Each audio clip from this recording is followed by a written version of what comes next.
Pinakain mo ba yung kalabaw natin itong maghapon na ito? Oo naman. Bakit mo naitanong? Hindi ba't iniwan ko siya sa may sapa kaninang umaga? Maraming damo doon na pwede niyang kainin. Tapos kapag nauwaw siya o nainitan, pwede siyang maglublob sa sapa. Bakit ba? Napakakupad kasi ng lakad niya eh. Abay, mas mabilis pa ang langaw na sumusunod sa kanya. Wala na bang mas ibibilis pa ang lakad ni Sungay? Hagupitin mo nga at nang bumilis ang lakad. Paano mas bibilis pa sa kanya ang langaw eh? Hindi nga siya maunahan. Tingnan mo, lagi lang nakasunod sa kanya. Saka, hindi siya pwedeng pabilisin ng lakad. Kasi tingnan mo tiyan niya bilog na bilog. Kitang-kita na busog siya eh. Baka mamaya sumakit ang tiyan niyan kapag binilisan natin ang paglalakad. Hayaan mo na lang siya. Bakit mo ba siya minamadali? Eh bakit hindi? Anong oras na ba? Mag-aalas 6 na Kung talaga Marvin sa ilang metrong nilakad niya tumatagal tayo ng 15 minutos Anong oras tayo makakauwi nito? Aba, magsasayang pa ako para sa hapunan natin. Ay naku, madali mo na yan. Para siyang naglalakad sa liwanag ng buwan Ito naman, mag-relax ka nga dyan. Hindi pa naman tayo nagugutom Kasi marami ang nakain nating nilagang saging kaninang merienda. Saka, hindi ka ba natutuwa? Para nga lang tayong namamasyal Hindi ka naman napapagod sa paglalakad kasi nakasakay ka lang naman sa Paragus na hinihila ni Sungay. Manahimik ka na nga lang at mag-relax at namnamin ang ganda ng paligid. Ay nako, ano naman ang nanamnamin ko sa paligid? Damuho ka. Puro punot damo lang ang nakapalibot sa atin. Sa bukid tayo galing at hindi pasyalan. Maya-maya lang didilim na Aabutan na tayo ng gabi rito. Hindi ba tumatayo ang mga balahibo mo sa kilabot? Ayan ka na naman Nag-iisip ko na naman ng kung ano-ano Tinatakot mo na naman ang sarili mo. Ano naman ang nakakatakot sa lugar na ito? Dito na tayo tumanda. Araw-araw na tayong pabalik-balik sa bukid. Di ka pa rin ba nasasanay? Hanggat kabuntot mo ang alaga mong kapring taw-awi na si Elian, hindi ako mapapanatag. Sino bang masasanay na palaging may kapring sumusunod? Tingnan mo, nagpapalipat-lipat siya sa mga sanga ng mga puno na parang malaking unggoy. Mabuti sana kung magandang lalaki ang itsura Kaso hindi naman Sa tagal niyong magkadikit niyan, nagkakamukha na kayong dalawa. Oy naku, tumahimik ka na nga. Huwag mo na lang siyang pansinin. Kapag napikon na naman yan, papahirapan ka na naman yan. Hindi ka pa ba nadadala sa sakit na ibinigay niya sa'yo? Namimilipit ka nga lagi sa sakit ng tiyan Minsan naman ilang araw kang nilalagnat. Mabutit nadadaan ko sa pakiusap kaya pinapagaling ka niya uli. Huwag mo nang pagdiskitahan niya si Elian. Ay nako, kahit hindi ko siya pansinin, sa laki niyang yan, kapansin-pansin talaga. Kung bakit kasi pati sa akin nagpapakita siya. Manong sa'yo na lang. Dinadamay pa ako sa gulo ninyo Nananahimik ang buhay ko Kung bakit kasi ikaw pa napangasawa ko Kung alam ko lang na may kakambal kang kapre, hindi na kita pinakasalan. O sige na, tama na. Masyado ka nang madaldal. Baka sa ingay mong yan hindi na si Elian ang magparusa sa'yo Baka may malignong natutulig na sa tenga dahil sa kadaldalan mo. At pabagain niyang bibig mo na yan. Lalo ka magkaproblema. Hala, oo nga pala. Buti sinabi mo. Baka nga mamaya may ibang elemento dito. Malayo-layo pa naman ang bahay natin. Sus ko po. Akin na nga yung lubid ni Sungay. Ako nang higit sa lubid niyan para tumakbo na siya ng mabilis. Gusto ko lang makauwi Ayoko abutin ng dilim dito sa daan. Akin na yung lubid. Ibigay mo na sa akin. Hindi pwede Ano ka ba? Hindi mo naman kayang pasunurin si Sungay Maiinis lang siya. Kagaya nung isang araw na itinakbo tayo at halos malaglag na sa Paragus. Huwag ka na makialam. Huwag mo nang agawin yung lubid sa akin. Hindi. Akin na yung lubid. Hoy, Sungay. Bilisan mo sa paglalakad. Huwag ka na magbagal-bagal dyan. Malapit nang gumabi. Bilisan mo. Ay naku po. Nirendahan na nga. Napakakulit mo talaga. Bakit mo hinagupit ng malakas ang kalabaw? Ayan na. Mukhang tatakbo na siya. Nagalit na. Mabutit binilisan niya Sige na, bilisan mo na sungay! Bilis! Ay, kailangan ko na namang kumapit sa Paragos. Pipikit na lang ako. Siguradong hindi kami sa bahay makakarating nito eh. Napakakulit kasi. Oh, ayan. Hindi mo na siya mapigilan. Naku po, gumawa ka ng paraan, Marvin. Ang tulinan niyang tumakbo. O, ito na. Kunin mo na itong lubid. Pahintuin mo siya. Hindi na siya tumitingin sa daan eh. Kasalanan mo. Tigas kasi ng ulo mo eh. Ayaw na tuloy niyang sumunod. Naku, nayari na talaga. Pilit na pinahihinto ni Marvin ang alagang kalabaw pero hindi naman sumusunod sa kanya. Nagpatuloy ito sa pagtakbo at wala nang pakialam sa dinaraanan. Sigaw na lang ng sigaw si Julina habang nakapikit. Dahil ayaw niya makita ang pagbangga nila sa puno kung sakali mang mangyari ito. Sa tuwing nangyayari ang ganong sitwasyon, humihinto ang kalabaw kapag nabangga ang kariton na hila nito sa puno. At hindi na niya mahatak. Kagaya ng kanilang nararanasan sa tuwing nagagalit ang kalabaw. Naulit na naman ang sitwasyong yon. Nakarating sila sa gubat at tumintulang ang kalabaw matapos maipit sa 2 puno. Huminto na ba siya, Marvin? Dumilat ka na. Para malaman mo. Tingnan mo ginawa mo. Nakarating tuloy tayo sa kakahuyan ng wala sa oras. Ang masaklap pa, mukhang mahihirapan tayong alisin si Sungay sa pagkakaipit sa 2 punong yan. Ay nako, kasalanan mo to eh. Tigas ng ulo mo. Di ka pa marunong makinig. Kailangan pa talagang manermo sa kalagayan nating to. Mabuti nga't hindi ako nahulog eh. Dahil maigpit ang kapit ko sa Paragos. Kung nahulog ako di 2 na problema mo. Ay nako, patawarin. Oh, saan ka pupunta? Saan pa? Di aamuin ko yung kalabaw para matanggal ko siya sa pagkakaipit sa 2 puno na yan. Bumaba ka nga dyan. Tulungan mo ako. Na may tutulong ko dyan. Kung suwagin pa ako ng alaga mo, ang haba-haba ng sungay niyan eh. Ikaw na lang. Yan, diyan ka magaling. Kapag problema na, di ka na makatulong. Anong gusto mo? Magsermon tayo dito? O alisin mo na lang yung kalabaw sa pagkakaipit dyan sa puno? Hindi tayo makakauwi ng maaga kapag nagsisiyempa tayo. Dalihan mo na, kumilos ka na. Ano pa nga bang ginagawa ko? Kumikilos na nga ako, di ba? Ikaw nga itong nakasalampak dyan sa lupa eh. At parang naghihintay ng bulalakaw na bumagsak. Ay nako, hindi na ako sasagot at hahaba lang ang diskusyon. Tama. Magandang desisyon yan. Tumahimik ka na lang dyan. Baka kung ano pa yung mangyari kapag dumaldal ka na naman eh. Nandito pa naman tayo sa kakahuyan. Ay, oo nga pala. Pinanindigan na naman tuloy ako ng balahibo sa katawan. Dalihan mo na dyan, Marvin. Ayoko na magtagal dito sa gubat.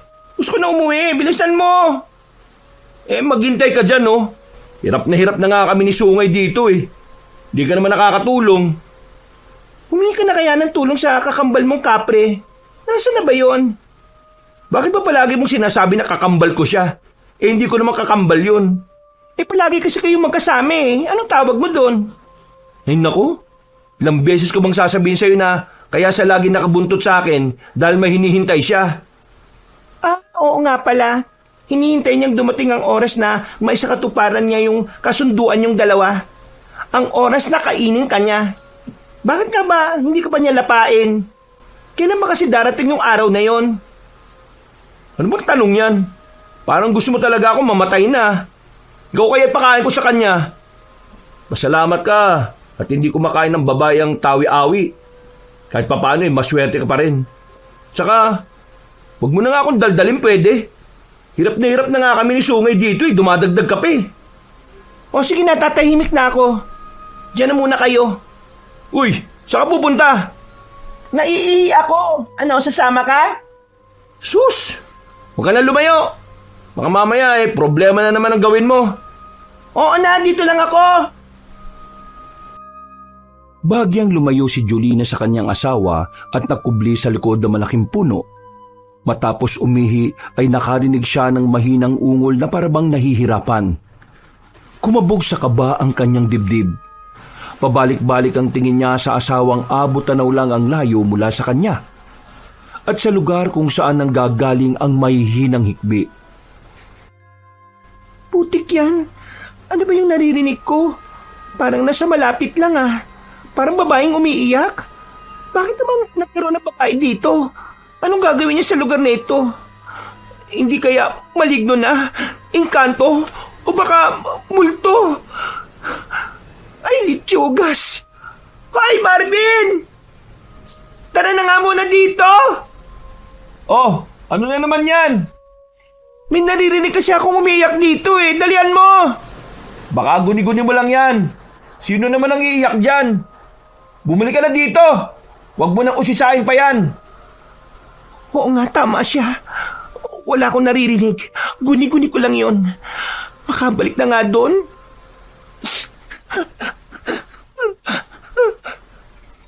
Naku po, may umiiyak talaga. Hindi na guni-guni. Anong gagawin ko? Ano yon? Parang may nahulog. Malapit lang dito. Saan ba yon? Naku, kapag hindi ko tiningnan, magiging konsensya ko ito. At baka habang buhay na akong hindi makatulog. Baka babaeng nangangailangan talaga ng tulong at hindi lang makapagsalita. Mahanap na nga. Hoy, Julina! Nasaan ka na ba? Naalis ko na si Sungay sa pagkakaibit niya. Umalis na tayo dito. Napakadami naman niyang iniihi mo. May bukal ka ba sa katawan? Sandali lang, may titingnan lang ako. Ha, ayun. Parang may tela ko nakikita sa bandaron. Ano yun? Ha, tama ba naririnig ko? Iyak ng sanggol? May sanggol dito? Bakit naman makakarating dito ang batang yon? Ay naku, malapitan nga. Uy, Julina, ano na? Matagal pa ba yan? Marvin, halika dito. May sanggol akong nakita. Ano ka mo? Hindi kita marinig. Bumalik ka na lang dito. May sanggol nga. Sinong walang kwentang ina naman ang nag-iwan ng anak niya dito sa kakahuyan? Napakasama niya. Ay, teka. Yung hikbi na narinig ko kanina. Hindi kaya... Nasaan yung babaeng yon? Sa malamang siya ang nanay ng batang ito. Nasaan na siya? Wala na dito sa paligid. Hala, baka doon sa bandaron.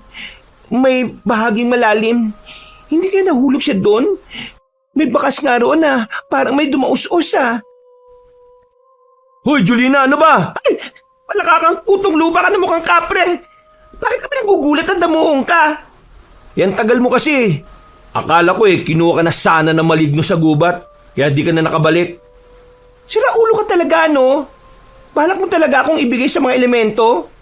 Ipalapan na kita dyan sa taw-awi mo eh. Teka sandali. Ano naman yung karga mo? Saan galing yung telang yan? Hindi to basta tela lang, Marvin. Nakabalot ito sa sanggol. Ha? Ano ka mo? Sanggol?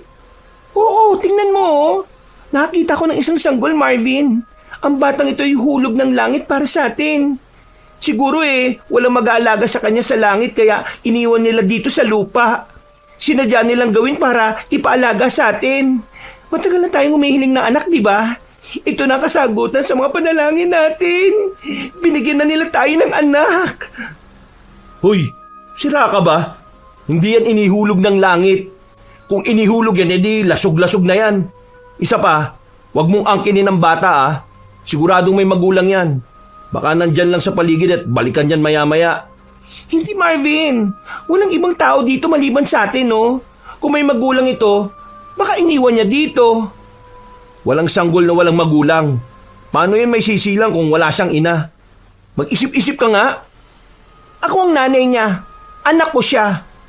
Naku po, sinapian na yata ng espiritu ng balete ang asawa ko. Huy, bumalik na nga tayo sa Paragos. Hintayin natin ang magulang ng batang yan at ibalik natin yan sa kanila. Paniguradong may maghahanap yan sa kanya. Pero kasi wag mong angkinin ang hindi sa'yo, Julina. Masaya naman ang buhay natin kahit hindi tayo biyayaan ng anak eh. Di ba, matagal na natin tinanggap yon na wala tayong anak? Pero hindi tayo mag-aampon, di ba? Ampunin na lang natin ang sanggol na ito. Babalikan nga siya ng magulang niya. Ibalik na natin yan sa kanila. Kapag hindi sila bumalik, sa atin na siya, ha? Huy! Sumagot ka, Marvin! Tingnan mo ang bata, oh. Lalaki siya. Kamukha mo nga eh. Anak na natin to. Kapag hindi siya binalikan, iuwi na natin ang bata. Ha, Marvin? Basta, maghintay tayo ng ilang oras dito. Kapag walang bumalik para sa kanya, edi uuwi na tayo. Oo. Uwi na tayo. Nakasama ang batang ito. Kagaya ng kanilang napagkasunduan, hinintay nilang bumalik ang magulang ng sanggol na kanilang napulot, pero mahigit 2 oras na ang lumipas ay walang dumating. Madilim na at umaalingaw-ngaw ang ingay ng mga insekto sa paligid. Mahigpit na yakap ni Julina ang sanggol at panakanak ang pinagmamasdan ng mukha nito. Umiiyak ang bata at pilit niya itong pinatatahan para hindi marinig ng mga magulang. Dahil buo na sa kanyang isipan ang pasyang ampunin ng bata. Marvin, umuwi na tayo. Wala nang darating. Hindi ka ba naaawa sa kanya? Nagugutom na yung sanggol, oh. Kailangan pa natin bumili ng gatas at saka tsupon para sa kanya.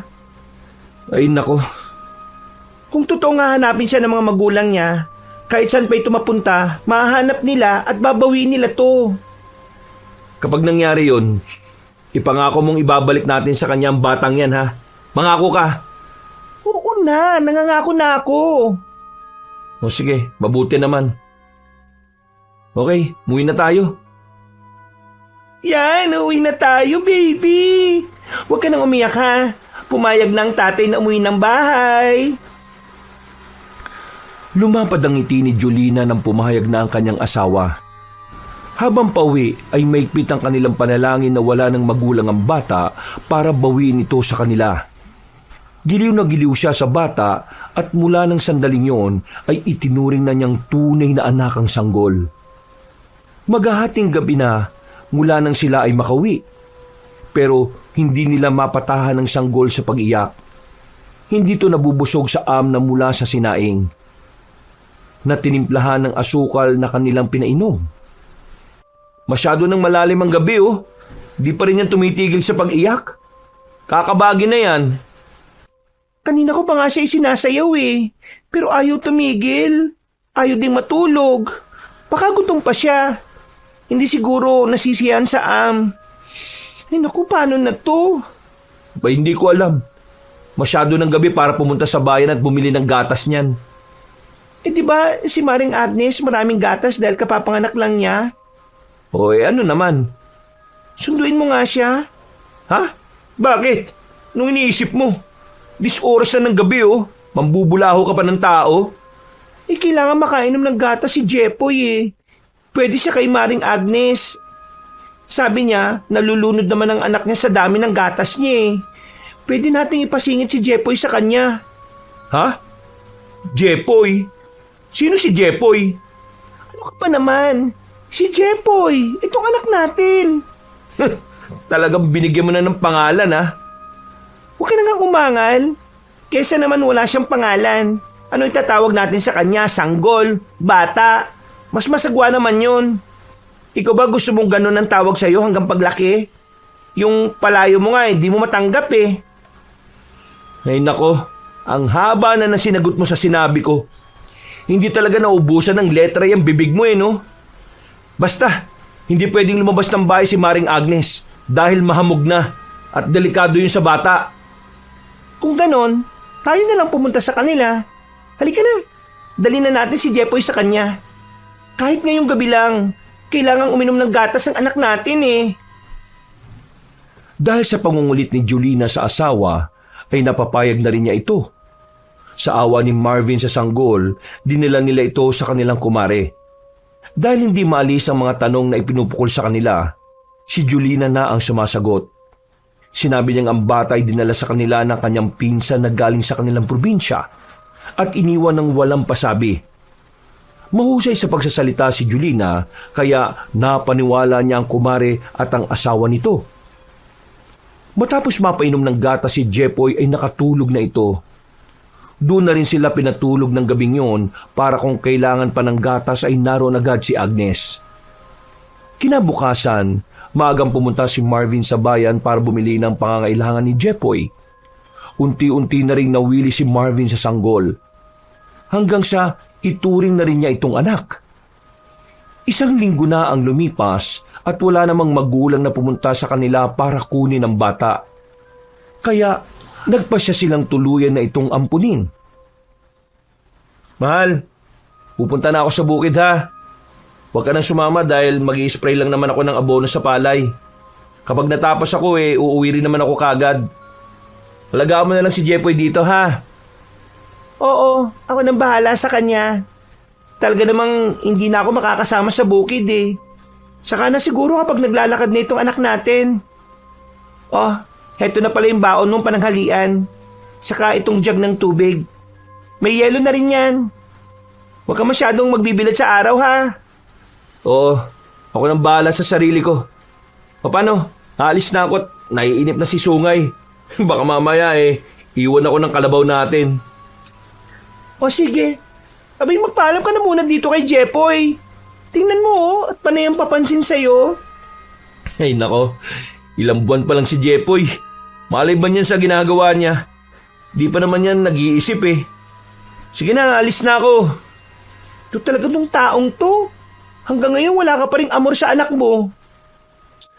Hindi naman ako gumawa sa batang yan eh.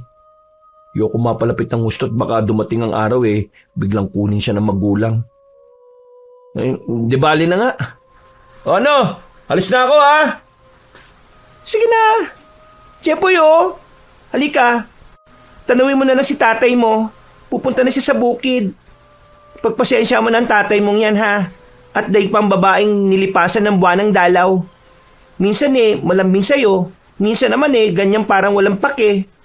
Pero mabait naman ang tatay mong yan. Sintu-sintu lang talaga. Marami kasing baluktot na ugat sa utak niyan eh.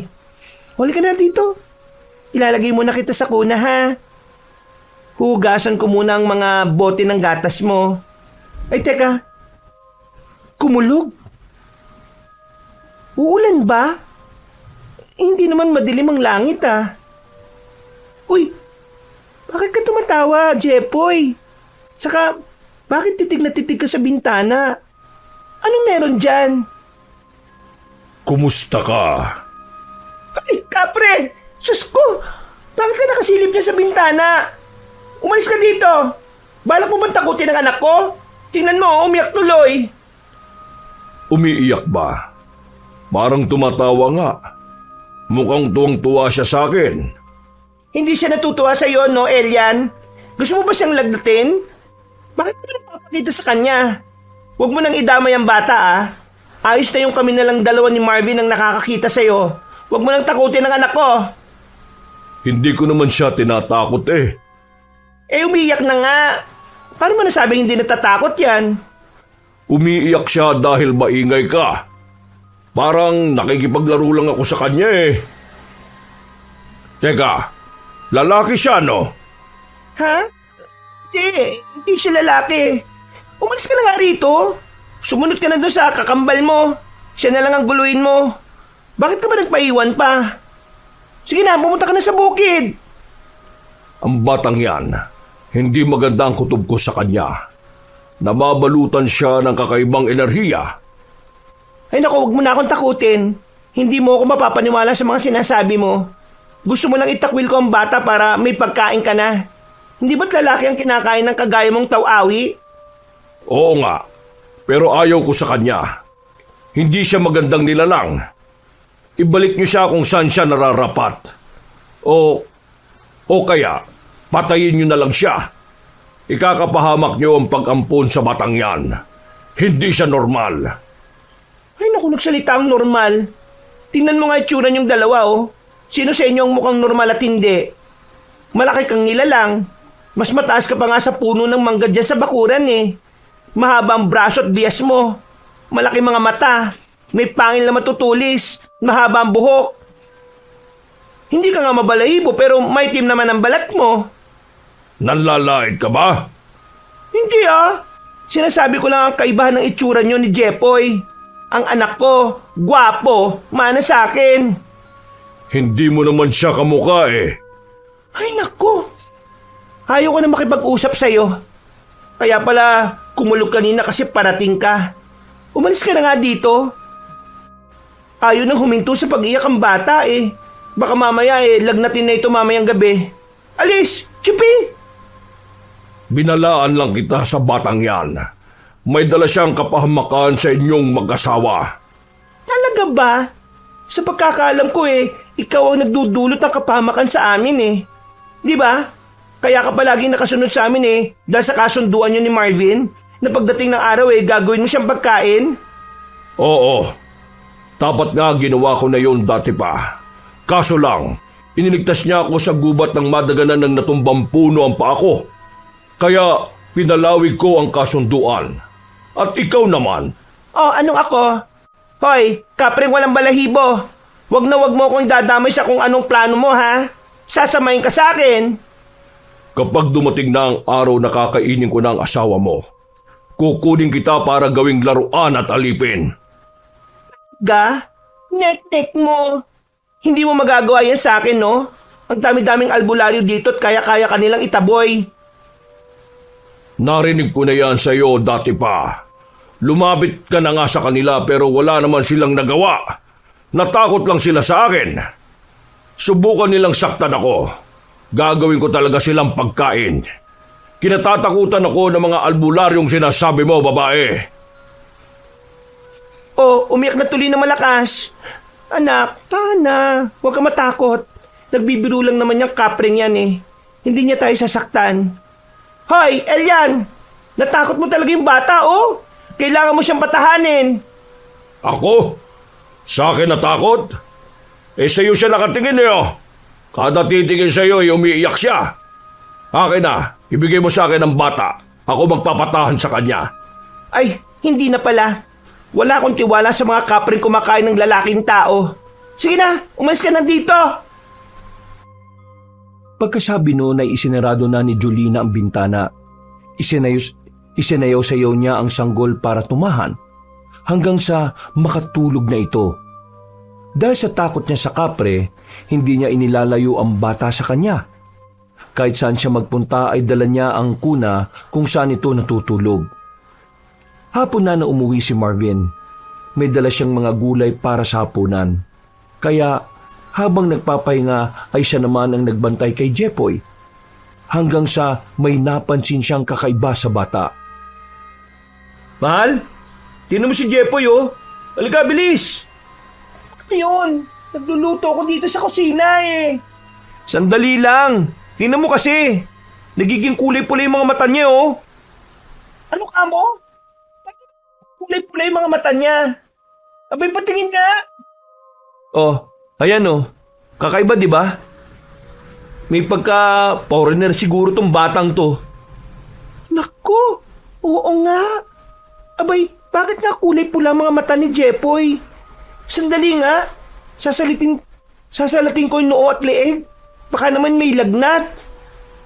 Naku, kasalanan talaga to ng kakambal mong kapre. Natakot talaga ng gusto. Pero, wala naman siyang lagnat. Magkasing pantay lang ang init naming dalawa Bakit naman naging kasalanan ni Elian yan? Abay, nagpaiwan lang dito kanina para lang takutin yung anak mo. Umiyak kaya nang umiyak si Jepoy. Mabuti nga't hindi nilagnat dahil sa takot Nako, baka nakatuan lang ni Elian yung bata. Buti nga sana kung nakatuan lang niya Paano kung balak niya rin kainin kagaya ng balak niya sa'yo? Iyaamot, kakausapin ko na lang siya kapag nagpakita uli. Kaya pala hindi siya sumama sa bukid kanina kasi nagpaiwan dito Ay nako, umiyak na si Jepoy Baka nagugutom na. Ipagtimpla mo nga ng gatas. Tutuloy ko lang yung pagluluto sa hapunan natin O sige, gutom na rin ako Bilisan mo magluto Pagkatimpla ni Marvin ng gatas ay agad niyang ibinigay sa bata. Wala pang 5 minuto ay agad na naubos ni Jepoy ang gatas. Inihagis pa niya ang bote palabas ng kuna. Nang pulutin ito ni Marvin, nalaki ang kanyang mga mata. Dahil sira ang tsupo na parang kinagat ng daga. Mabilis siyang napatingin sa sanggol. Tumatawa ito at kitang-kita niya ang 4 na matutulis na ngipin. Dalawa sa itaas at dalawa sa ibaba. Diyos ko po, bakit ganyan ang ngipin mo? Saka ilang buwan ka pa lang ah. Tinubuan ka na ng ngipin? Matutulis pa na parang pangil. Ano ba pinagsasabi mo diyang mag-isa? Parang manghang-manga ka sa anak natin ah. Halika na dito at kakain na tayo. Julina, si Jepoy oh. O bakit? Ano ba nangyari sa kanya? Nakakagulat eh. 3 buwan pa lang si Jepoy eh, nagkangipin na siya. Tapos, matutulis pa. Tingnan mo oh, parang pangil. Hindi ba't ganyan ang ngipin ng pusa? Itong taong to, ikumpara ba talaga ang pusa sa batang yan? Nasaan ba? Patingin nga. Sige na, lumayo ka muna sa kunat, titingnan ko. Ayan oh. Sige, tingnan mo. Ha? Aba, oo nga no. Kamanga-manga naman to. Mukhang ang ngipin ng pusa. Aba, napaka-cute. Hindi kaya siya nasasaktan sa ngipin niya? Mukha namang hindi kasi tumatawa pa siya. Ibang klase ang batang to ah. Kakaiba talaga. Baka ganyan talaga ang mga sanggol. Ang sabi ni Maring Agnes hindi pa raw permanente ang ngipin ng mga ganyang edad. Paglaki niyan, napapalitan pa yan ng kagaya ng ngipin natin. Huwag mo nang pansinin. Tara na, kumain na tayo. Wala naman tayong alam pareho sa mga sanggol Dahil ngayon pa lang tayo nagkaroon ng bata sa bahay na ito. Kung sa bagay, tama ka naman. Kailangan lang natin bumili ng maraming pamalit na tsupon. Kasi para siyang daga Aba, inangat-ngat niya oh. Tingnan mo. Aba oo nga no. Siguro nangangat yung gilagid niya dahil sa mga tumutubong ngipin. Tapos matutulis pa. Pag pumunta ka sa bayan bumili ka ng maraming pamalit na tsupon. Oo, sige. Magastos pala yung batang yan. Ilang tsupon kaya masisira niya sa isang araw? Hayaan mo na. Ang mahalaga, hindi siya nagugutom. At hindi rin nagkakasakit. Abay, mas magastos yun. Halika na, kumain na tayo. Habang kumakain ng mag-asawa, iniwan muna nila ang sanggol sa kuna na nasa sala. Maya-maya ay nakarinig sila ng pagkulog sa kalangitan, kasunod nito ang pag-iyak ng bata. Kagad silang napatayo at sinilip ito. Nakita nilang nasa sahig na si Jepoy at kinakaladkad ng taw-awi palabas ng bahay. Yalyan! Anong ginagawa mo sa bata? Ikaw talagang kapre ka. Sabi ko na nga hindi ka gagawa na mabuti. Bakit mo dinudukot ang anak ko? Bitiwan mo siya. Delikado ang batang ito. Kailangan niyang mamatay. Ano pinagsasabi mo? Paano naging delikado ang isang sanggol? Ikaw nga itong nakakatakot dahil ikaw ang gumagawa ng hindi maganda. Bitiwan mo ang anak ko. Akin na si Jepoy. Elian, nakikiusap ako. Sanggol lang si Jepoy na walang muwang. Huwag mong gawing pagkain ng bata. Hindi ko siya kakainin. Ayaw kong kumain ng halimaw. Halimaw? Paano naging halimaw ang cute at poging batang to? Tumingin-tingin ka nga sa salamin para makita mo kung sino ang masalimo sa inyong dalawa. Tingnan mo umiiyak na naman siya. Kanina lang tahimik siya Ay naku, kausapin mo nga yung kapre mo, Marvin. Tsaka itaboy mo na yan teka, paano ka nga pala nakapasok sa loob ng bahay, Elian? Napapalit mo ang sarili mo kagaya ng sukat namin? Oo. Makapangyarihan kasi ako. Kaya kong gawin ang lahat. Ibigay mo sa akin ng bata. Halimaw yan. Lalapain niya kayo. Tama na, Elian Hindi magandang pagbintangan ng sanggol. Gatas ang iniinom niyan. Kapag kumain siya ng tao, hindi siya matutunawan. Hindi kasi ninyo naiintindihan. Wala kasi kayong alam sa hiwaga ng mundo. Masyado kayong inosente sa lahat ng bagay. Hindi mo kami mapapaniwala. Isa kang kapre na kumakain ng tao. Ikaw ang halimaw at ibinali mo sa anak namin. Hindi kayo magkatulad, no? Tao si Jepoy. Tao siya. Dali mo na muna si Jepoy sa kwarto, Jolina. Kakausapin ko lang to si Elian. Kakausapin? At ano naman ang pag-uusapan nyo? Makikipagkasundo ka na naman sa kanya kapalit ng kaligtasan ni Jepoy? Ibinigay mo na nga sa kanya ang buhay mo, di ba? Ano bang ibibigay mo kapalit ngayon? Gumagawa lang ng dahilan ng taw-awi na yan para makakuha ng mga pagkakataong papabor sa kanya. Ang tigas talaga ng ulo mo, babae. Hindi ka talaga nag-iisip. Totoo naman Sige, sabihin mo. Bakit pinagdidiskatahan mo ang anak namin? Dahil nga halimaw siya. Nararamdaman kong isa siyang uri ng aswang. Kakaiba ang enerhiya niya. Kapag tumagal pa siya, magkakaroon siya ng malakas na kapangyarihan at hindi niyo na mapipigil na lumapa siya ng tao. Hindi mo kami mapapaniwala, no? Gawa-gawa mo lang yan. Gusto mo lang unahin kainin ng batang ito. Kung gutom ka na, payag na akong kainin mo si Marvin. Pero wag ang batang to. Di pa nga niya nakikita ang tunay na ganda ng mundo Pero ang asawa ko, nasaksiyan na niya. Kaya pwede mo na siyang kainin at lumayas ka na dito sa lugar namin. Uy, mahal naman. Huwag naman ganun. At baka magbago nga ang isip niya. Imbis na kainin niya ako sa edad na 80 baka nga lapain niya ako ngayon. Di ka man naaawa sa akin? Ganun-ganun na lang akong ipamimigay? Mas nakakaawa naman kasi ang batang ito, mahal. Hindi ka ba naawa sa kanya kung gawing pagkain siya ng taw-awi sa murang edad? Hindi ko nga siya kakainin. Ayaw kong kumain ng aswang. Kaya ko lang siya gustong patayin dahil uunahan pa niya akong kainin ang pagkain ko. Ordinaryong tao lang ang kinakain ko. Kahit na. Wala ka naman palang pakay sa bata di pabayaan mo na lang siya. Kung si Marvin ang binabantayan mo, di bantayan mo siya ng 24 oras. Pero wag mong gagalawin ang anak ko. Talagang magkakamatayan tayo. Pagkasabi noon ay inis na pumasok ng kwarto si Julina dala ang sanggol. Pinatahan niya ito sa pag-iyak sa kainhiga sa higaan nilang papag na nilatagan lang ng banig. Pagkatapos ay lumapit siya sa bintana para isarado ito. Pero natigilan siya nang may makita sa madilim na kasukalan. May mga kulay pulang gumagalaw. Tila mga ilaw na pulang papalapit sa kanilang bahay. Tiningnan niya itong mabuti para malaman kung ano ang mga yon. Hanggang sa makita niyang nagkakaroon na ng bulto ang mga ito. Matapos ilantad ang kanilang sarili sa liwanag ng buwan, nanlalaki ang mga mata niyang makita ang nakakatakot na taong lobo na mabilis na naglalakad palapit. Marvin! Marvin, dalian mo, bilis! Pumunta ka dito sa kwarto! Bakit? Kung makasigaw ka kala mo nakakita ka ng halimaw Hindi nga ba talimaw nakikita ko mga yan? Napapalapit sa bahay natin? Anong sabi mo? Nasaan? Kaya tingnan mo, ang dami nila. Ano mga nilalang yan?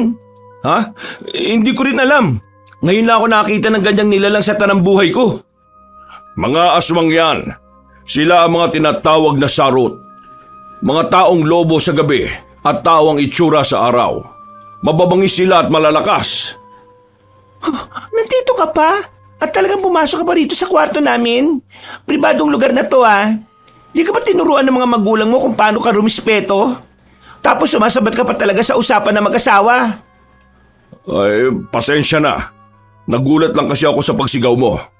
Saka, kanina ko pa sila nararamdaman. Umaga pa lang alam kong may nagbabadyang panganib. Dahil sa kakaibang simoy ng hangin. Naamoy ko sila. Di, kakilala mo mga yan. Inimbitahan mo ba sila dito? Bakit? Ha? Ano? Hindi Hindi ko nga kilala mga yan Pero alam mo kung anong klaseng nilalang sila. Marami lang talaga akong alam kaysa sa inyo. Talaga ba? O sige, sabihin mo, anong pakay nila dito? Anong kailangan nila sa amin? Hindi ko rin alam. Pero nararamdaman ko may kinalaman sila sa batang inampun ninyo. Naamoy ko sa bata ang amoy nila. Palagay ko sila ang mga kamag-anak ng bata. Kalukuhan! Ibang-ibang itsura ni Jepoy sa kanila, no? Oo nga, Elian. Saka tingnan mo, hindi naman nagpapalit ng anyo si Jepoy kagaya nila. Di ba? Sabi mo, taong lobo mga aswang na yan kapag gabi. Gabi ngayon Pero si Jepoy, mapula ang mga mata kagaya ng sa kanila. Hindi ba? At may mga pangil. Tingnan niyo ang kuko niya. Unti-unti nang tumutulis. Kalukuhan! Palibasa wala kaming alam sa aswang eh. At wala rin kaming alam sa unti-unting pagbabago ng isang sanggol. Hanggang sa paglaki niya. Kaya pinaglululoko mo na kami. Akala mo ba mauto mo kami? Hindi namin pakakawalan si Jepoy dahil alam kong lalapain mo siya. Tapos bukod sa'yo, may mga dumating pang mukhang kukunin din siya. Ano ba namang buhay to? Punong-puno na tayo ng kamalasa mula nang dumating ang tau-awi na yan. Ay nako, bahala kayo sa buhay ninyo. Buhay nyo naman yan eh. Kapag nagkalintigan na, ikaw babae, hindi kita tutulungan. Ang sisiguraduhin ko lang na ligtas ay ang pagkain ko. Hindi naman ako kumakain ng babaeng tao eh. Kaya wala kang halaga sa akin. Ay wala akong pakialam sa'yo, no? Basta wala kang mahihita sa amin. Sandali. Bakit nagsihinto sila? Palinga-linga sila sa paligid oh. Parang may hinahagilap ng tingin. May naririnig akong nagsasagawa ng inkantasyon. Mukhang kinatatakutan nila ang bagay na yon. Ano na naman yun? Ano pa nga ba? Eh di, bago na naman yung panloloko. Mahusay kasing gumawa ng kwentong kapring tau-awi na yan eh. Hala, umiiyak na naman ang anak ko. Jepoy anak, natatakot ka ba? O sige na, halika na, kakargayin kita. Hindi ako papayag na may manakit sa'yo. Tahan na anak. Sige na, tahan na. May lumitaw na isang kagaya nila oh. Saan galing yan? Bigla na lang sumulpot sa kung saan. Nag-uusap sila? Ano kayang pinag-uusapan nila? Isara mo ang bibig mo pansamantala para marinig natin ang pinag-uusapan nila. Umabi ka sa daraanan ko, Ivana! Hindi. Wala kang mapapala dito, Gapin. Umalis ka na. Hindi ka makakalapit sa bahay na ito. Nanininda ka na ngayon, Ivana! Kinakalaban mo na ang asawa mo? Bakit hindi ikaw ang umalis? Iligtas mo na lang ang sarili mo. Dapat magsaya ka na lang sa buhay. Total iniwan mo na rin naman ang ating angkan. Isa ka lang kalaban ngayon, Ivana. Kahit na ano pang ituring mo sa akin, hindi mo na ako mapapasunod kagaya ng dati. Hindi mo siya malalapitan. Nagtatapang-tapangan ka lang Hindi mo ba nakikita kung ilang kami? Kaya mo na ba kami? Kahit nga itong katabi kong payat na lalampalampay, siguradong hindi mo mapapatumba. Sige na, umalis ka na lang habang hindi pa umiinit ang ulo ko. Kahit ilan at anong ulo pang uminit, Gavin, hindi mo malalapitan ang anak ko. Hindi ko siya isusuko. Umili ka na lang ng desisyon. Yung ikapapahamak mo pa. Boba ka talaga. Mga kasama, ipauubay ako na siya sa inyo. Bahala na kayo kung anong gagawin sa kanya. Ako naman, diretso ko sa pakay natin. Kukunin ko ang bata. Hindi ka makakalapit sa kanya, Gapin. Mamamatay muna ako. Siya pala ang babaeng Sarot. Siya ang gumagawa ng engkantasyon na naririnig ko kanina. Ano bang engkantasyon na yon? Maraming uri ng engkantasyon, pero ang sinasambit niya, proteksyon sa isang lugar o bagay para hindi malapitan ng mga kalaban. Gumawa siya ng pananggalang. Isang hindi nakikitang pader na ipinalibot sa bahay na ito. Isang pader na makulay, parang bahaghari. Talaga? Wala naman ako nakikita. Ikaw ba, Jolina? May nakikita ka? Wala. Paniguradong isa na naman sa panlilin lang niya yan. Kung nakikita natin, edi paniwalang-paniwala na naman tayo. Mabuti na lang at hindi natin nakikita. Hindi nga nakikita ang pader, hindi ba? Eh bakit ikaw nakikita mo? Dahil hindi naman ako tao. Hala, naglalaban na sila. Pinagtutulungan nila yung babae. Kawawa naman. Paano natin siya matutulungan? Sabay-sabay nilang inaatake yung babae oh. Sandali! Hoy, saan ka pupunta? Basta babae tutulungan mo, Marvin.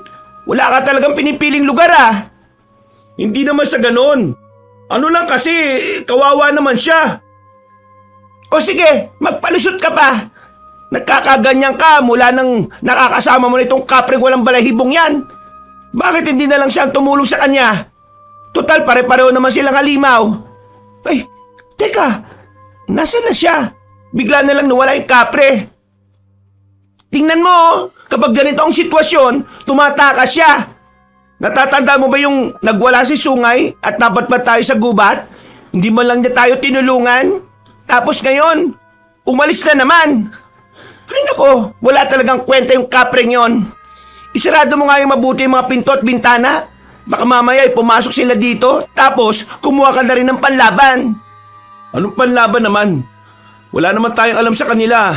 At saka, kahit anong panlaban ang kunin ko, kapag nakapasok sila, hindi natin sila kaya. Ang dami nila oh. Ay naku, umayos ka nga Marvin. Ngayon ka pa talaga naduduwag.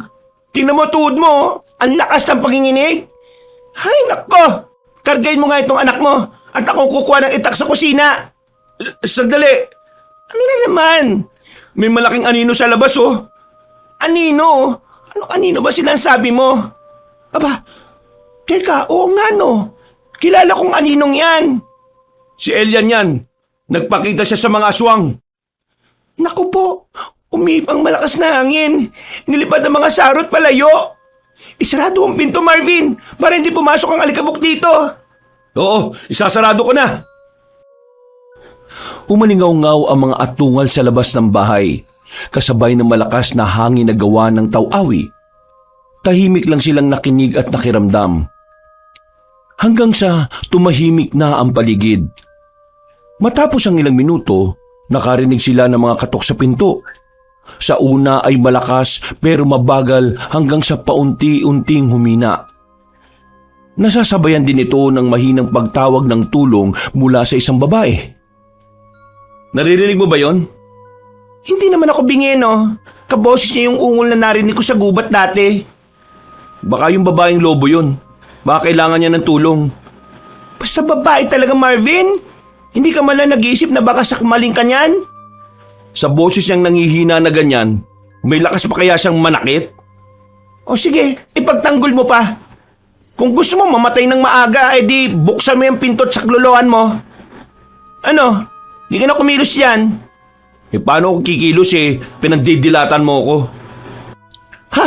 Ano yun? Parang niyuyugig ang pinto natin. Bilis! Lumabas na tayo dito sa kwarto. Kumuha ka ng panghampas. Mukhang atakin tayo ng halimaw na yan. Nagpupumilit siyang pumasok Tingnan mo nga Yan ba ang tutulungan mo? Malakas pa sa kabayo kung kalampagin ang pinto natin. Ha? Ano ba tinatayo-tayo mo dyan? Kumuha ka ng panghampas sa kanya. Masisira na niya yung pinto. Nakanganga ka pa talaga. Kung may langaw ngayon, isang batalyon ang pumasok dyan sa bibig mo dahil sa laki ng awang. Dali na! Oo, ito na nga. Papunta na ako sa kusina. Hala! Nabuksan na ang pinto! Ang kubad mo kasi! Teka! Elian, ikaw?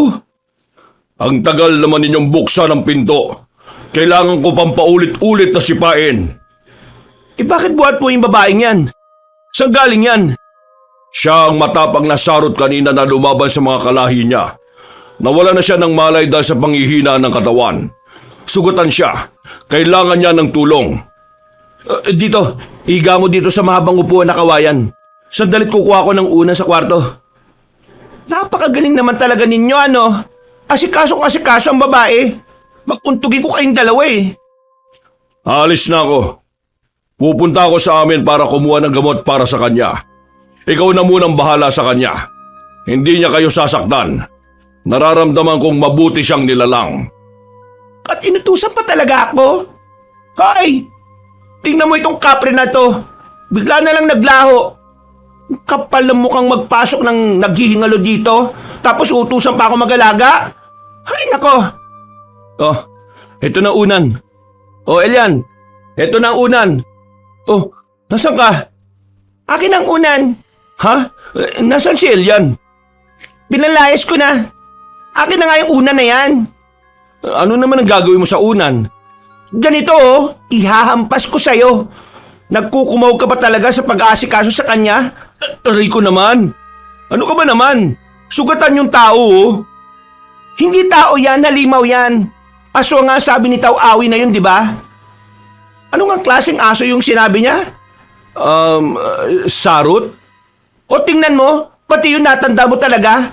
Pero ang birthday ko, lumipas na lang, hindi mo naalala. Hinayupak ka. Halika dito. Bubukulan ko yung ulo mo sa ibaba. Tama na. Masakit na nga ulo ko sa kakahampas mo ng unan eh. Saka tingnan mo si Jepoy oh. Baka mabitiwan mo. Umiiyak na rin sa kakasigaw mo eh. O sige na, kunin mo tong bata.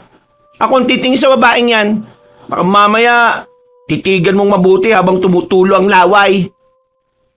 Ito naman. Akin na nga si Jepoy. Marahang pinunasan ni Julina ng bimpo na binasa sa maligamgam na tubig ang babae. Para malinisan ang katawan nitong puno ng dugo, sinubukan niyang lagyan ng kinatas na halamang gamot ang sugat nito. Pero dumadaing sa sakit ang babae kaya itinigil niya. Pinalitan na rin niya ito ng damit para makaginhawa at saka hinayaang makapagpahinga. Nakatulog na rin ang mag-asawa.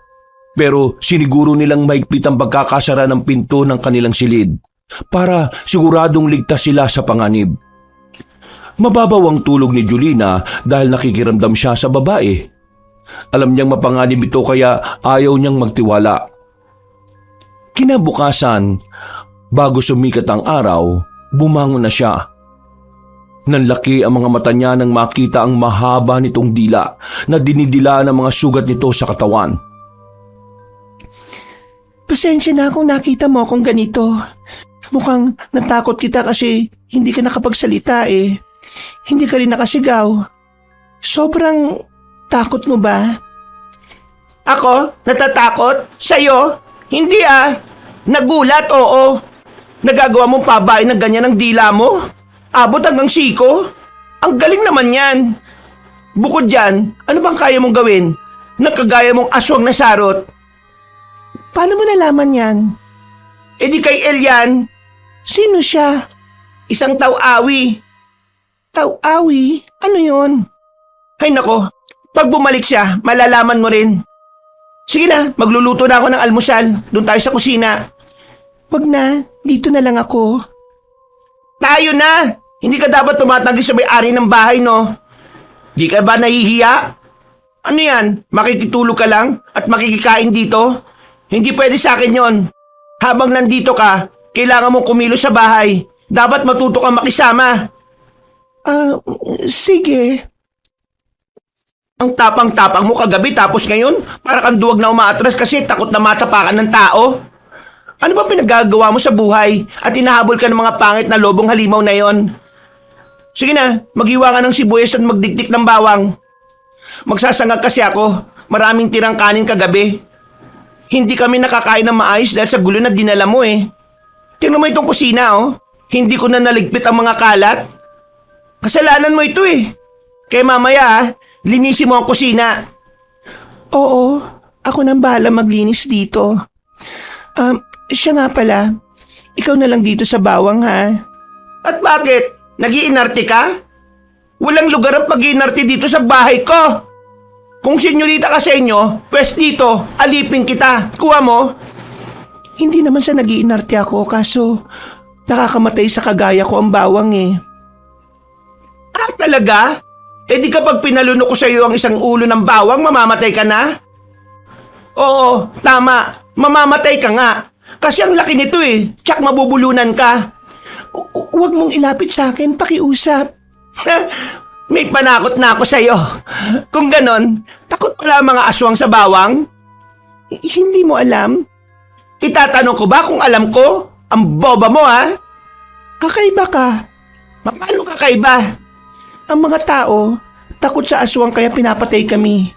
Bakit ikaw parang wala kang alam? Eh wala talaga kaming alam sa mga kagaya niyong halimaw. Walang nagsasabi sa amin na nabubuhay kayo.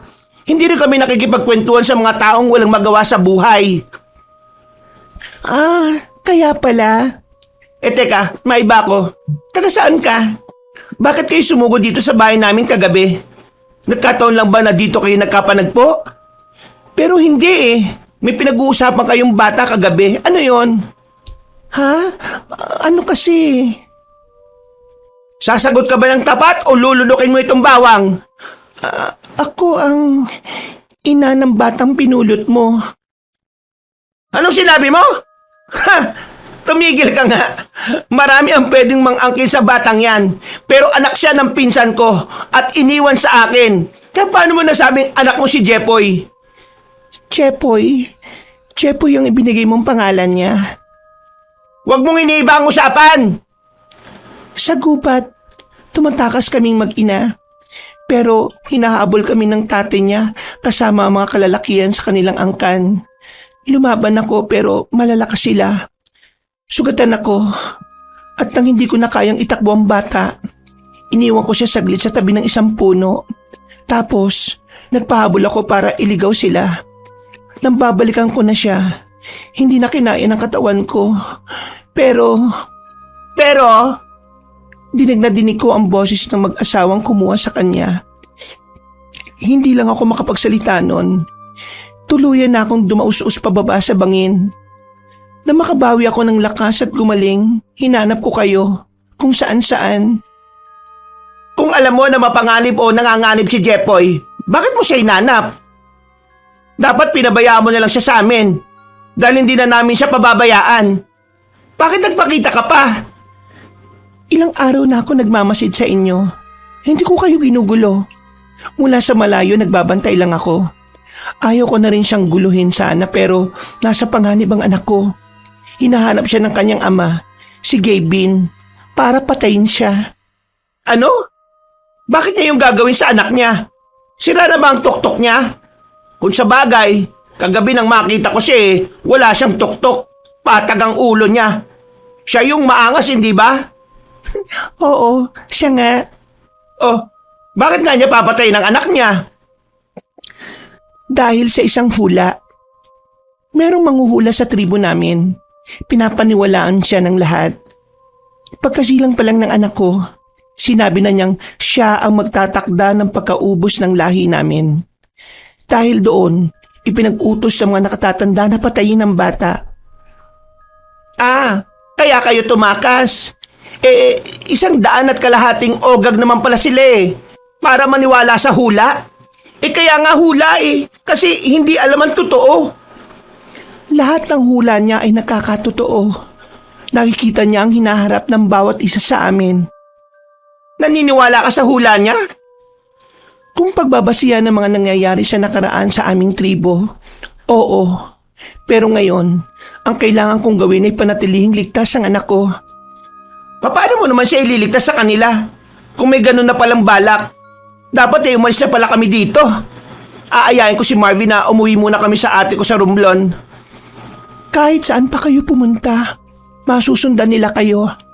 Mga aswang kami. Kaya naming mag-anyong hayop.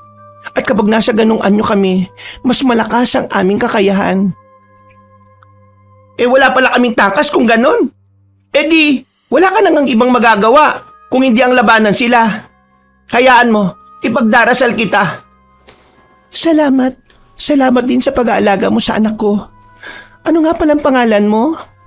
Ay, oo nga pala. Ako si Julina. Ako naman si Ivana. Nadinig ko nga kagabi. Ilang beses ba namang pinagsisigawan ng pangalan mo? Medyo narindi na nga ako dun Tapos mo na ba yung pinapahiwa ko?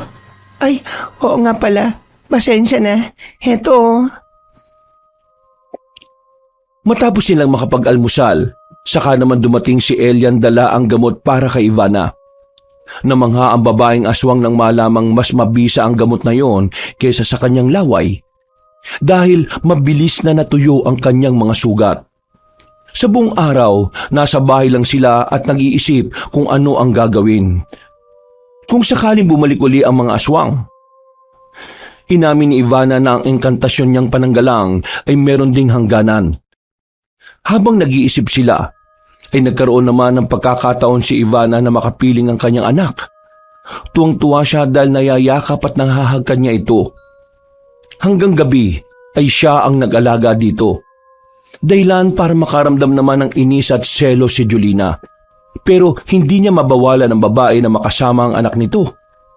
Habang pinagmamasdan ni Ivana ang bata, nakarinig siya ng boses na umuusal ng orasyon para sa isang ritual. Ano yun? Ang alin? Ang galing mo talaga, Marlin. Nakasagot ka kaagad ah. Halika nga rito. Tatapisan ko lang yung tenga mo nang hindi ka na makarinig. Aray ko, mahal. Bitiwan mo naman yung pagpingot sa tenga ko. Aray! Baka mamaya mapigtas yun eh. Ang sakit-sakit na ah. Ngayon tinatawag mo na akong mahal. Di ba pangalan lang naman ang madalas mong itawag sa akin? Sorry na nga, kahit wala naman akong ginagawa. Ah, talaga? Wala ba talaga ha? Naririnig niyo rin ba ang boses na yon? May kung sinong nagsasagawa ng ritual sa labas. Oo, naririnig ko rin. Ano ka mo, kapre? Sus ko, mababaliw na yata ako. Nasa loob ng bahay ko ang mga kakaibang nilalang na kung ano-ano mga sinasabi. Paniguradong kapamakan na naman ang dala ng mga yan eh. Hindi maganda ang kutob ko sa nangyayaring ito. Ang orasyon na binabanggit nila ay... Natigilan ang babae sa pagsasalita nang biglang umiyak ang bata. Napatingin silang lahat kay Jepoy. Dahil sa pag-aakala ni Julina na nasasaktan ito sa paghawak ni Ivana, mabilis niyang inagaw ang sanggol. Anong ginagawa mo sa anak ko? Kinukurot mo ba siya, ha? Kinukurot mo? Ang sama mong ina? Mapanakit ka? Wala akong ginagawa sa kanya. At talaga ba? Eh bakit umiyak? Dahil yun sa orasyon. Hay nako, magsama nga kayo ng tao-awi na yan. Kung ano-ano sinasabi ninyo para maniwala kami. Oo, wala nga kami kalam-alam sa mga kagaya ninyo. Pero hindi kami paniwalain. Ang batang yan. Huwag kang lalapit. Kung sasaktan mo ang anak ko, mabuti bang umalis ka na sa bahay na ito? Meron lang akong gusto makita. Ibigay mo sa akin, pakiusap. Hindi, gabi na. Magsasaaswang ka na. At makalapain mo lang si Jepoy. Nagpapanggap ka lang na ina niya? Siguro'y nakita mo kami nung pulutin siya sa gubat at ginamit mo yon para makuha ang loob ko at paniwalain kami na ikaw ang kanyang ina. Pero ngayon, hindi mo na mabibilog ang ulo ko. Umalis ka na sa bahay ko! Hindi mo naintindihan. Ano ba kasi ang gusto mong sabihin? Huwag mo siyang galitin. Kakalbuin ka niyan. Ang anak ko ba'y namumula mga mata minsan? Tinutubuan ba ng pangil? Anong sinasabi mo? Ano naman ngayon? Oo, tama ka. Paano mo nalaman yan? At bakit ka naman sumagot dyan? Tumahimik ka nga, Marvin! Ipapahamak mo ba ang anak mo? Nireritwala ng batang yan para maging aswang. Bakit naman yung gagawin at sinong gagawa? Hindi ko alam, pero aalamin ko ngayon. Itinakas ko ang anak ko dahil ayaw ko siyang maging aswang. Pero may kung sinong gumagawa nito sa kanya. Magbabayaran niya ito. Oh, saan pupunta yun? Susundan mo. Sige, sumunod ka, tamuhu ka. Bakit ko naman gagawin yun? Abay, malay ko kung nag-aalala ka. Sundan mo. Para ka naman tanga eh. Elian, matanong ko lang. Di ba anak ni Ivana si Jepoy? Bakit akong tatanungin mo hindi ko naman alam kung sino ang tunay niyang ina? Dapat kayo ang nakakaalam nun. Kayo ang pumulot sa bata, hindi ba? Ang ibig kong sabihin kung anak niya, di ba aswang siya? Di aswang din si Jepoy. Pero may nagsasagawa ng ritual para gawin siyang aswang? Ang gulo. Aswang na gagawing aswang? Anak lang siya ng aswang, pero hindi ibig sabihin na aswang na siya. Sumasailalim sa mga paraan ng paghahawa o pagsasali ng isang nilalang para tuluyang maging aswang. Wala yun sa dugo o lahi. Dahil hindi aswang ang bata, may kung sinong nagsasagawa ng ritual para gawin siyang aswang. Ganun pala. Bakit kaya? Hindi ko alam at wala akong balak alamin. Hindi naman ako konektado sa buhay ng mga aswang na yan. Kung ako lang, papatayin ko na ang bata. Gulo at kapahamakan lang ang dulot niyan. Pinagdiskitaan mo na naman ang walang muwang nasanggol. Wala siyang muwang, oo. Pero kapag tuluyan na siyang naging halimaw, kagaya ng mga nakita ninyong sarot, baka kayo pa ang pumatay sa kanya. Kung ganon, anong dapat gawin para hindi tuluyang maging aswang si Jepoy? Sabihin mo, Elian. Ipaubaya mo na sa kanyang ina ang problemang yan. Pero ako nga ang kanyang ina. Ilusyonada! Tawawi! Tingnan mo tong siraulong kapre na to. Naglaho na naman. Sa takot na mag-asawa, sinigurado nilang nakasarado mga pinto at mga bintana sa buong bahay. Naririnig nila sa di kalayuan ng mga alulong ng mga taong lobo na alam nilang mga aswang yon. Kaya kaagad silang naghanda ng mga panlaban sakaling sila ay salakayin. Nang maalala ni Julina na nakamamatay ang bawang sa mga sarot, kaagad niyang kinuha ang mga ito sa kusina at dinala sa sala. Binalatan niya ang mga bawang at inipon sa isang lalagyan. Panay ang tanong ng kanyang asawa pero hindi na niya nasagot dahil bigla na lang may mga kalampag sa pintuan. Sinundan yun ng nakakatakot na alulong ng aswang na nagpupumilit gibain ang pinto. Kagad naman nag-abang si Marvin habang maigpit na hawak ang matalim na itak. Kailangan mo ng mahabang bangko ang pinto, Marvin. Hindi siya pwede makapasok. Oh, sige. Doon muna kayo ni Jepoy sa kwarto. Mas ligtas kayo doon. Ayoko. Baka mamaya may aswang din doon na magpumilit pumasok sa bintana. Mas matatakot si Jepoy. Kanina pa nga siya panay ang iyak eh. Hindi siya pwedeng makuha ng mga aswang na yan. Malilibutan ko ng bawang ang kuna niya. Kaso, mas lumalakas ang iyak niya dahil sa bawang. Huwag na nga lang. Makakatulong ba ang bawang sa paglaban sa mga aswang? Oo. Sabi ni Ivana nakakamatay raw ito sa kanila. Talaga? Sinabi niya ikamamatay nila? Nadulas kasi siya eh. Kaya niya nabanggit. Ah, mabuti na rin yun. Ay, ano ba? Sa bintana naman lumapit ang aswang. Yari ka sa akin. Paulanan kita ng bawang. Marvin, nasaan na yung tirador mo? Ay, oo nga pala. Sandali, kukunin ko sa kusina. Bilisan mo, dali. Hoy, ikaw na nakakatakot na halimaw ka. Hindi ka magtatagumpay sa plano niyo. Hindi niyo makukuha ang bata sa amin. Mabukulan ka na sana ng bawang na ito. Ay, ano ba? Mahusay umilag ah. Sayang ang mga binalatan kong bawang. Akin na nga yung mga bawang. Ibabala ko sa tirador. Siguraduhin mong sabol sa bibig ah. Mas mabuti siguro kung malunok nila yan. Sige, akong bahala. Sakto ang nawarak niyang pansara sa bintana. Madali ko siyang mapupuntirya. Manda kang aswang ka. Etong sayo. Galing! Nalunok niya! Siyempre, mahusay talaga ako si tirador eh. Kaya nga lagi ako may uwing tikling dahil lagi kong napupuntirya kahit malayo.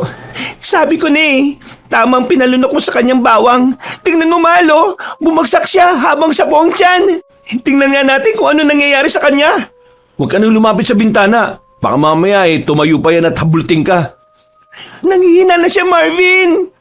Ay nako, tigas ng ulo mo. Lumapit ka pa talaga dyan. Marvin, tulong! May isa pang aswang, hinahatak niya ako. Walang yakang halimaw ka. Bitiwan mo ang braso ko. Ang lakas ng loob niyong patayin ang kasama ko! Pagbabayaran niyo ang ginawa niyong yan! O talaga? Namatay na siya? Tama nga si Ivana. Nakamamatay nga sa inyo ang bawang. At talagang siya ang nagsabi sa inyo ng bagay na yan? Ang taksil na babaeng yon? Di bale, malapit na rin naman siyang mamatay kagaya ninyo. Mamamatay na kayo ngayon! Bitiwan mo ang asawa ko kung ayaw mo maputol ang braso mo.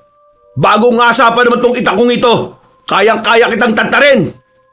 Ay, baka naman tamaan ako, Marvin. Ayusin mo. Ayun, buti bumitaw siya. Siya yung lalaking sarot na nakalaban ni Ivana, di ba? Oo, siya nga yun. Anong gagawin natin? Nagpupumilit siyang pumasok. Naghanap siya ng madaraanan. Balak ata niyang gibay ng dingding natin eh. Ano pa daw ang pwedeng panlaban sa kanila? May sinabi pa ba si Ivana? Wala ni. Sige, kukuha na lang ako sa kusina. Ano naman ang kukunin mo doon? Kahit ano. Yung bawang nga nakakamatay sa kanila eh. Baka lahat ng ginagamit sa kusina nakakamatay sa kanila. Subukan natin lahat. Naku, mauubusan tayo ng sangkap sa pagluto. Di bali na. Kaysa naman mamatay tayo. Oh, ano yung dala mo? Bakit yung banga ng asin? Ang layo-layo ng palengke dito sa atin ha. Kaya nga nag-iimbak tayo ng maraming asin eh. Tapos uubusin mo sa kanila? Sayang yan kung hindi naman tatalab. Subukan lang natin. Mas madali kasi itong ihagi sa labas eh. Nasaan na yung aswang na yun? Ayun! Patay na yung aswang na nakabulagta sa lupa oh. Subukan kong hagisan ng asin. Siguro naman iepekto pa rin kahit patay na siya. Ewan ko sa'yo, magsasayang ka lang. Kaya nga susubukan sa kanya eh. Kapag hindi ubra, di huwag na gamitin. Patay na yan eh. Paano pa mamamatay sa asin? Ay, oo nga no. Pero subukan ko pa rin. Isang dakot lang. Ay nako. Uy, tingnan mo oh. Gumana nga sa kanya. Tinamaan ko yung braso niya oh. Nagsatao na kasi yung aswang eh. Nalapnos yung balat niya. Kapag pala patay na sila, bumabalik sila sa anyong tao. Napamalay ko. Siguro nga. Kasi nga di ba, patay na siya at nagsatao na. Di oo. Ay teka, kung gumagana nga yung asin, isaboy mo na doon sa isa pang aswang. Nasaan na ba yun? Nasa kusina siya. Kinakalampag ang pinto doon. Sandali, diyan ka lang ha. Ako na bahala doon. Angas ah. Di ka na naduduwag. Nagkaroon ka lang ng bagong panlaban eh. Tumapang ka na. Habang nakikipaglaban si Marvin sa aswang, naibaling naman ni Julina ang kanyang tingin kay Jepoy. Natigilan siya nang makitang nagkaroon na naman ng pagbabago sa itsura ng bata. Halos hindi na niya ito malapitan dahil sa nakakatakot na itsura nito. Marvin! Marvin, si Jepoy! Ano? Bakit? Ano nangyari kay Jepoy? Tingnan mo ang itsura niya. Pumarito ka, bilis! Teka, ano ba nangyari? Ha? Si Jepoy ba yan? Oo, pero mukhang hindi na, di ba? Bakit nagkaganyan na itsura niya? Mas sumaba na yung pangil niya. Nandilisik na siya kung tumingin. At ang katawan niya, tinubuan ng mga balahibo. Anong nangyayari sa kanya? Hindi ko alam. Nakita ko na lang siyang ganyan eh. Kaya pala kanina pa siya iyak ng iyak. Mukhang nagsasaasog na siya, Marvin. Anong gagawin natin? Natatakot ako lapitan siya, baka sakamalin ako. Oo, huwag natin siyang lapitan. Delikado. Pero umiiyak siya eh. Nasaan na ba yung nanay niya? Ngayon pa talaga siya wala kung kailan siya kailangan ng anak niya. Wala naman tayong alam sa mga aswang na yan. Hindi pa ba siya babalik? Yan. Kanina nandito yung nanay niya, sinasabi mong hindi siya yung nanay at ikaw. Ngayong nagsaaswang na yung batang yan eh. Ngayon hindi mo na anak. Sandali, sabuyan ko kaya ng asin. Tanga ka ba? Gusto mong mamatay yan? Baka hindi naman. Baka bumalik lang siya sa dati. Huwag mo nang galawin. Hindi naman siya sumusugod eh. Hintayin na lang natin bumalik si Ivana. Aantayin ba natin na sumugod siya bago tayo kumilos? Narinig mo ba sinasabi mo, Marvin? Bata lang si Jepoy. Kahit ganyan ang itsura niya, isa pa rin siyang walang muwang na bata na biktima ng mga walang hiyang aswang. Ay nako. Basta, sa oras na sinugod tayo ng batang yan ha, hindi mo ako mapipigilan, Julina. Kahit walang muwang na bata yan, aswang pa rin yan. Kagaya ng mga magulang niyang lumalapa ng tao. Natigilan ang mag-asawa nang makarinig ng dalawang aswang na sarot na naglalaban sa labas ng bahay. Sabay silang napasilip sa bintana para tingnan ang nangyayari.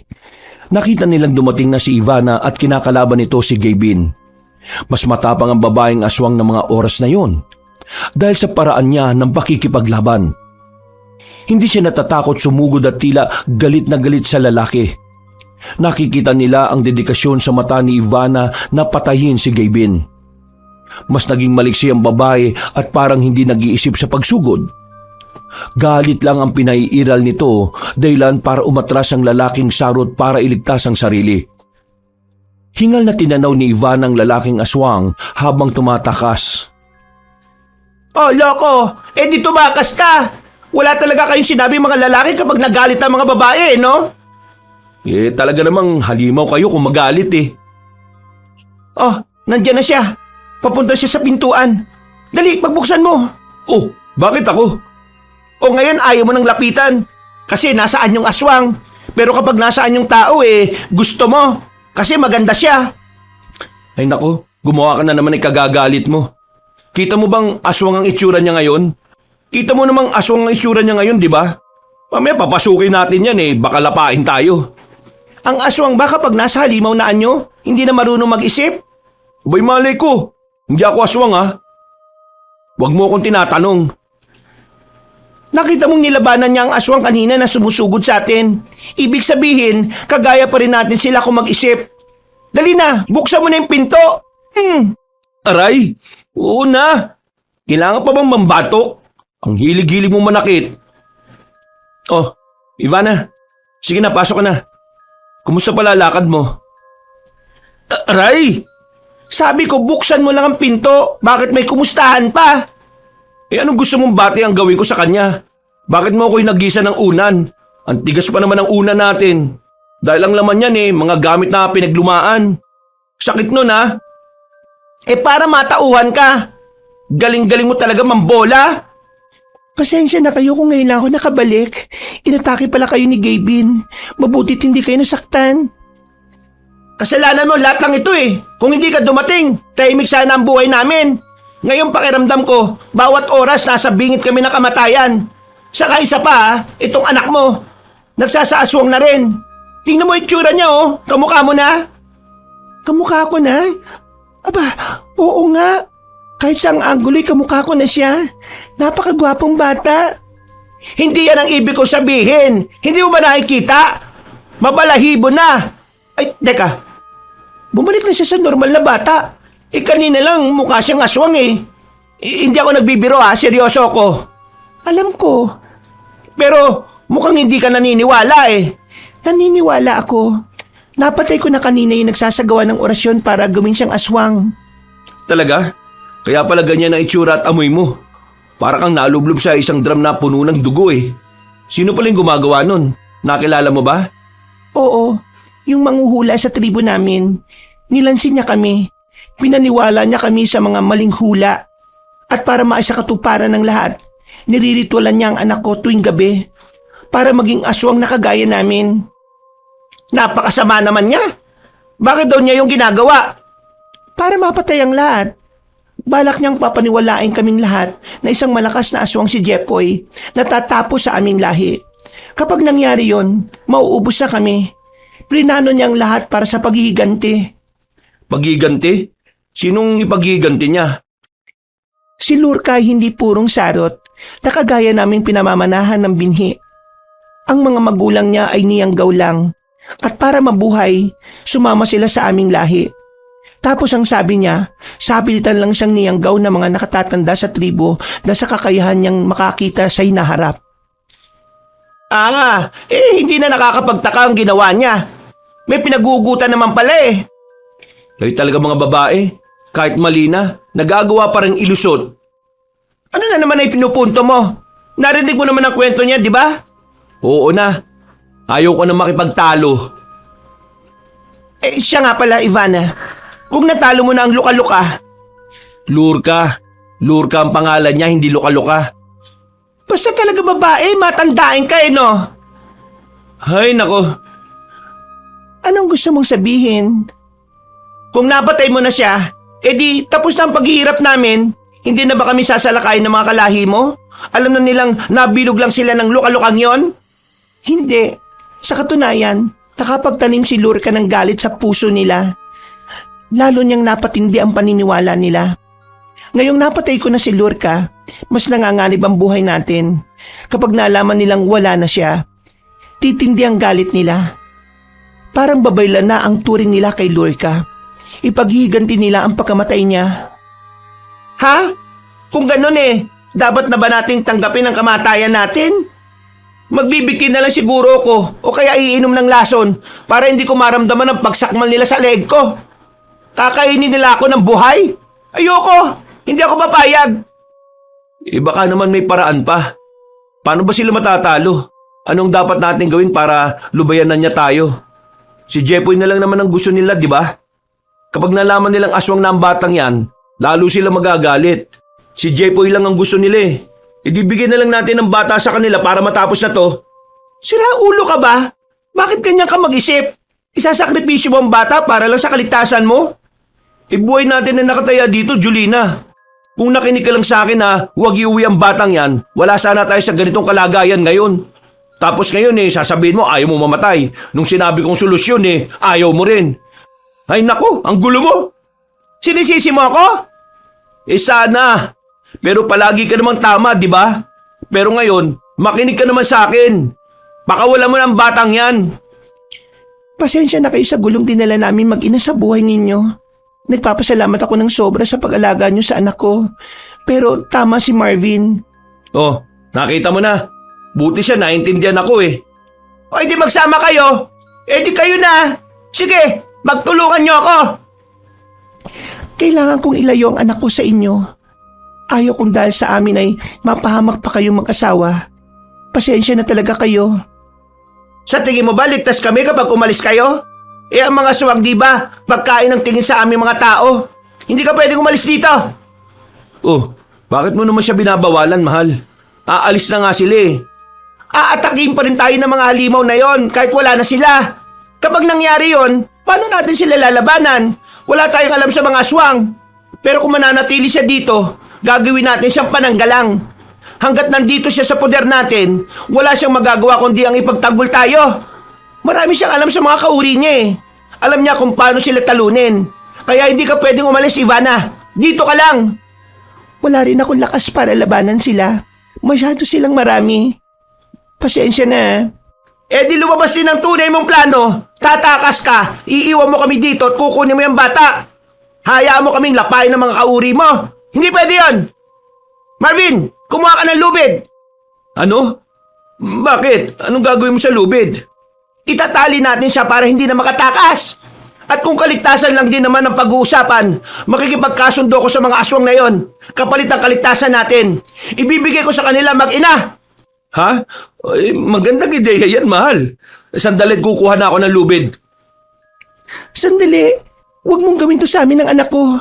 Papatayin nila kami kapag nakuha nila kami. Pareho lang tayo ng kalagayan sa ngayon. Sige, hindi na ako aalis. Pagtulungan na lang natin na labanan sila. Maniwala ka, hindi ako tatakas. Ay nako, wala na akong tiwala ngayon, Ivana. Nasabi mo na ang pangit mong plano. Paano pa kita pagkakatiwalaan? Hindi nagdalawang isip ang mag-asawa na itali si Ivana. Hindi naman pumalag ang babae. Kinaumagahan, lahat sila ay tahimik. Hindi nagpapansinan pero nagpapakiramdaman. Hanggang sa binasag na ni Marvin ang katahimikan. Hindi mo ba pakakawalan ng babaeng yan? Hindi. Papaliguin mo naman. Di ka ba naaawa sa itsura niyan? Sanay naman siya sa ganyang itsura kasi aswang siya. Sa katatakas lang yan. Palagi ko naman hindi.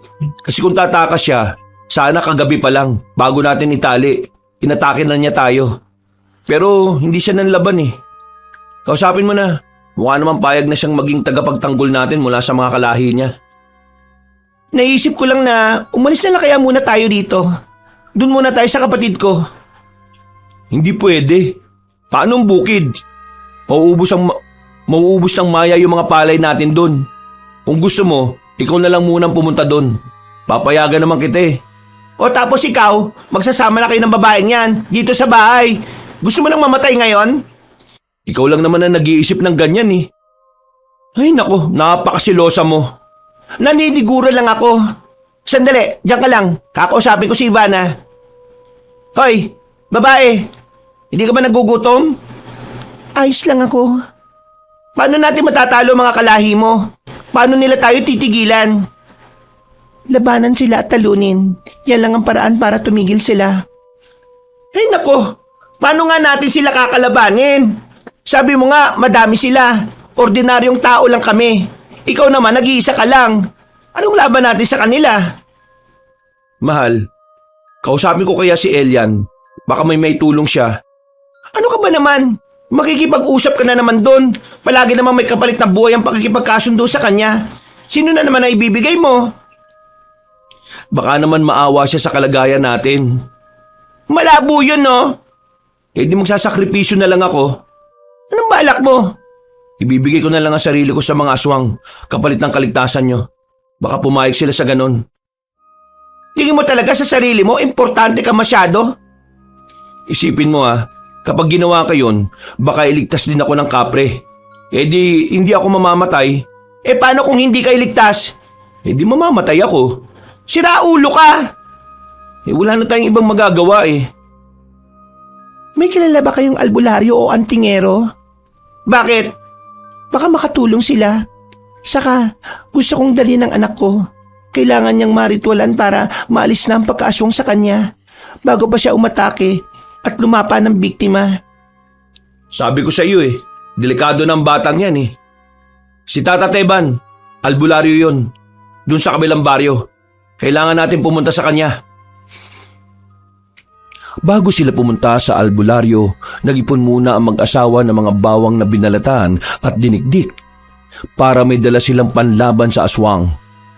Nagdala rin sila ng tig-isang itak na muling hinasa ni Marvin para maging mas matalim. Dinala rin ng lalaki ang kanyang tirador at isang putol na galon na naglalaman ng mga batong pambala. Bumili rin sila ng ilang timba ng asin at binitbit yun. Nagdala rin sila ng ilaw na digaas na nakalagay sa bote ng babasaging alak, saka posporong pansindi.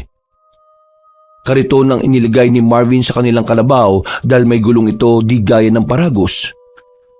Puno ng kaba ang kanilang dibdib nang umalis ng bahay. Pero naglakas sila ng loob na puntahan ng albularyo sa kabilang bayan kahit alam nilang mapanganib. Dahil anumang oras ay sasalakay na ang mga aswang. Nakarating na sila sa ilang na lugar at napansin na ni Julina ang pagkabalisa ni Ivana. Bakit? Ano nangyayari sa'yo? May nararamdaman ka ba sa paligid? Nandyan na ba sila? Hindi ko pa masabi pero kinakabahan ako. Lahat naman tayo kinakabahan dito eh. Kasalanan mo to eh. Kaya tayo nalagay sa ganitong sitwasyon. Tama na. Naninisi ka na naman eh. Nandito na tayo. Wala na tayong magagawa. Kaya maging alerto na lang tayo. Eh ano pa nga ba? Para tayong susuong sa gera nito eh. Ano pa nga ba? Pero ang kalaban natin mga aswang. Sana talaga'y mabuhay pa tayo pagkatapos nito. Huwag kang mag-alala. Kahit buhay ko itataya ko para lang mailigtas ka. Kung bakit kasi hindi na lang manahimik ang mga aswang na yan eh. Hindi naman magkakatotoo yung hula na pinaniniwalaan nila kung pababayaan na lang nila si Jepoy. Malay pa ng bata kung anong tungkol sa hula na yon. Hindi mo kasi sila naiintindihan eh. Dahil wala ka sa kalagayan nila. Alam mo ikaw, hindi ko talaga alam kung nasaan ka kakampi. Napakabalimbing mo. Totoo naman eh. Sila nga hindi rin nila alam ang kalagayan natin eh. Ay nako. Naamoy ko na sila. Ano? Mawala na ang kaba ko eh. Bumalik tuloy ngayon at mas lumakas pa ang kabog ng dibdib ko. Mabuti na lang marami tayong dalang panlaban sa kanila. Ang problema lang natin, mabagal ang kalabaw. Palagi na lang nagbibilang ng hakbang si Sungay eh. Hagupitin mo na kaya Marvin nang bumilis-bilis naman. Hindi ko pwedeng patakbuhin. Baka mahulog tayo. Walang kontrol sa pagtakbo mga hayop. Nakikita ko na sila eh. Bakit kayo nasa malayo lang sila at nakatanaw? Bakit hindi pa sila umaatake? May araw pa kasi. Ganun ba yun? Takot sila sa araw? Bakit? Nakakapanghina at masakit sa balat. Kaya pala balot na balot ka ng kumot. Kung ganun eh, ligtas pala tayo kapag may araw pa. Hindi pala tayo dapat abutan ng gabi dito sa daan, Marvin. Makakarating ba tayo sa bahay ng albularyo bago gumabi? Pipilitin natin. Pero may mga sarot na handang isugal ang buhay nila para lang sa ipinaglalaban nila. Kagaya ng ilang naglalakad na papalapit sa atin ngayon. Ha! Subukan nilang lumapit. Malulusaw sila sa asin. Hindi maialis ni Julina ang kanyang paningin sa 5 nilalang na papalapit sa kanila. Ilang beses siyang kumurap dahil sa pagtataka na biglang bumibilis ang paglakad ng mga ito. Hanggang sa magulat siya na nasa harapan na nila ang mga taong yun. Pinahinto ni Marvin ang kalabaw dahil nakaharang na sa daraanan nila ang mga kalalakihang balot ng kasuotan ng katawan. May taklob din ang mukha nila at mata na lang ang nakalitaw. Nakailang tanong si Marvin sa mga ito bago siya sagutin. Doon nila nakilala kung sino ang nangunguna sa kanila. Hindi kayo masasaktan kung ibibigay nyo sa amin ang mag-inang sarot. Sa tingin mo maniniwala kami sa salita ng aswang? Wala kayong awa. Mga halang ang kaluluwa nyo. Biyag namin sila kaya umalis kayo sa daraanan namin. Matapang ka. Ano naman ang mapapala nyo kung bibihagin nyo sila? Kukunin lang naman namin sila para patayin. Binibigyan ko lang kayo ng pagkakataon na mailigtas ang buhay ninyo. Wala namang problema sa akin kung pati kayo gusto nyong mamatay. Pwede naman namin kayong ilagay sa aming tiyan. Pabayaan mo na lang kami. Tapusin na natin ang problemang to, pre. Hindi tayo dapat maglaban. Wala kayong alam sa kung ano ang pakay ko sa kanila. Alam na namin ang lahat. Siguro nga'y alam nyo dahil sinabi na ni Ivana. ang dati kong asawa. Pero hindi lahat ay sinabi niya. Marami na siyang kasalanan sa amin na tinakasan lang. May sarili kaming batas at kailangan siyang parusahan. Ikaw ba namumuno sa lahi ninyo? At bakit mo naman tinatanong? Kung ikaw, magagawa mo magdesisyon ngayon para tapusin ang lahat at magkaroon na tayo ng kapayapaan. Kapayapaan? Sa pagitan ng mga sarot at mga tao? Na pagkain lang? Nakakatawa. Ikaw ba'y handang makipag-usap at makipagkasundo sa isang hayop? Kakatayin mo lang ito tiluluto. Bakit ka ba nag-aaksaya na kausapin ng pagkain? Boplax ka pala eh. Kung pagkain ang tingin mo sa amin, bakit mo rin kami kinakausap? Dahil nagsasalita kayo at ang mga hayop ay hindi. Huling pagkakataon, ibibigay niyo sila sa akin at makakaligtas kayo. Ipinapangako kong hindi kayo sasalakayin ng kahit na sino sa amin. Pero hindi naman namin masisiguro ang kaligtasan nila. Huwag na ninyo silang problemahin. Hindi nyo naman kaano-ano yan eh. Wala kayong makukuha dito! Sige, sabi mo yan ha. Mas gusto ko rin itong wala akong iisipin na ipinapangako sa inyo. Mga kasama, atakihin sila! Kunin na mag-ina ko! Ang mga taong yan, gawin nyo kung anong gusto nyo sa kanila! Hindi mangyayari ang iniisip nyo. Hindi kayo makakalapit.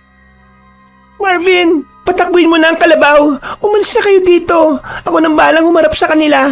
Ipangako niyong ligtas na makakarating ang anak ko sa albularyo. Ipagamot niyo siya pakiusap.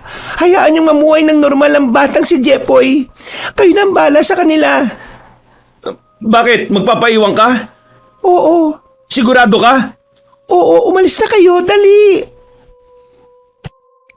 Pagkababa ni Ivana, kagad niyang inatake ang mga kalalakihan.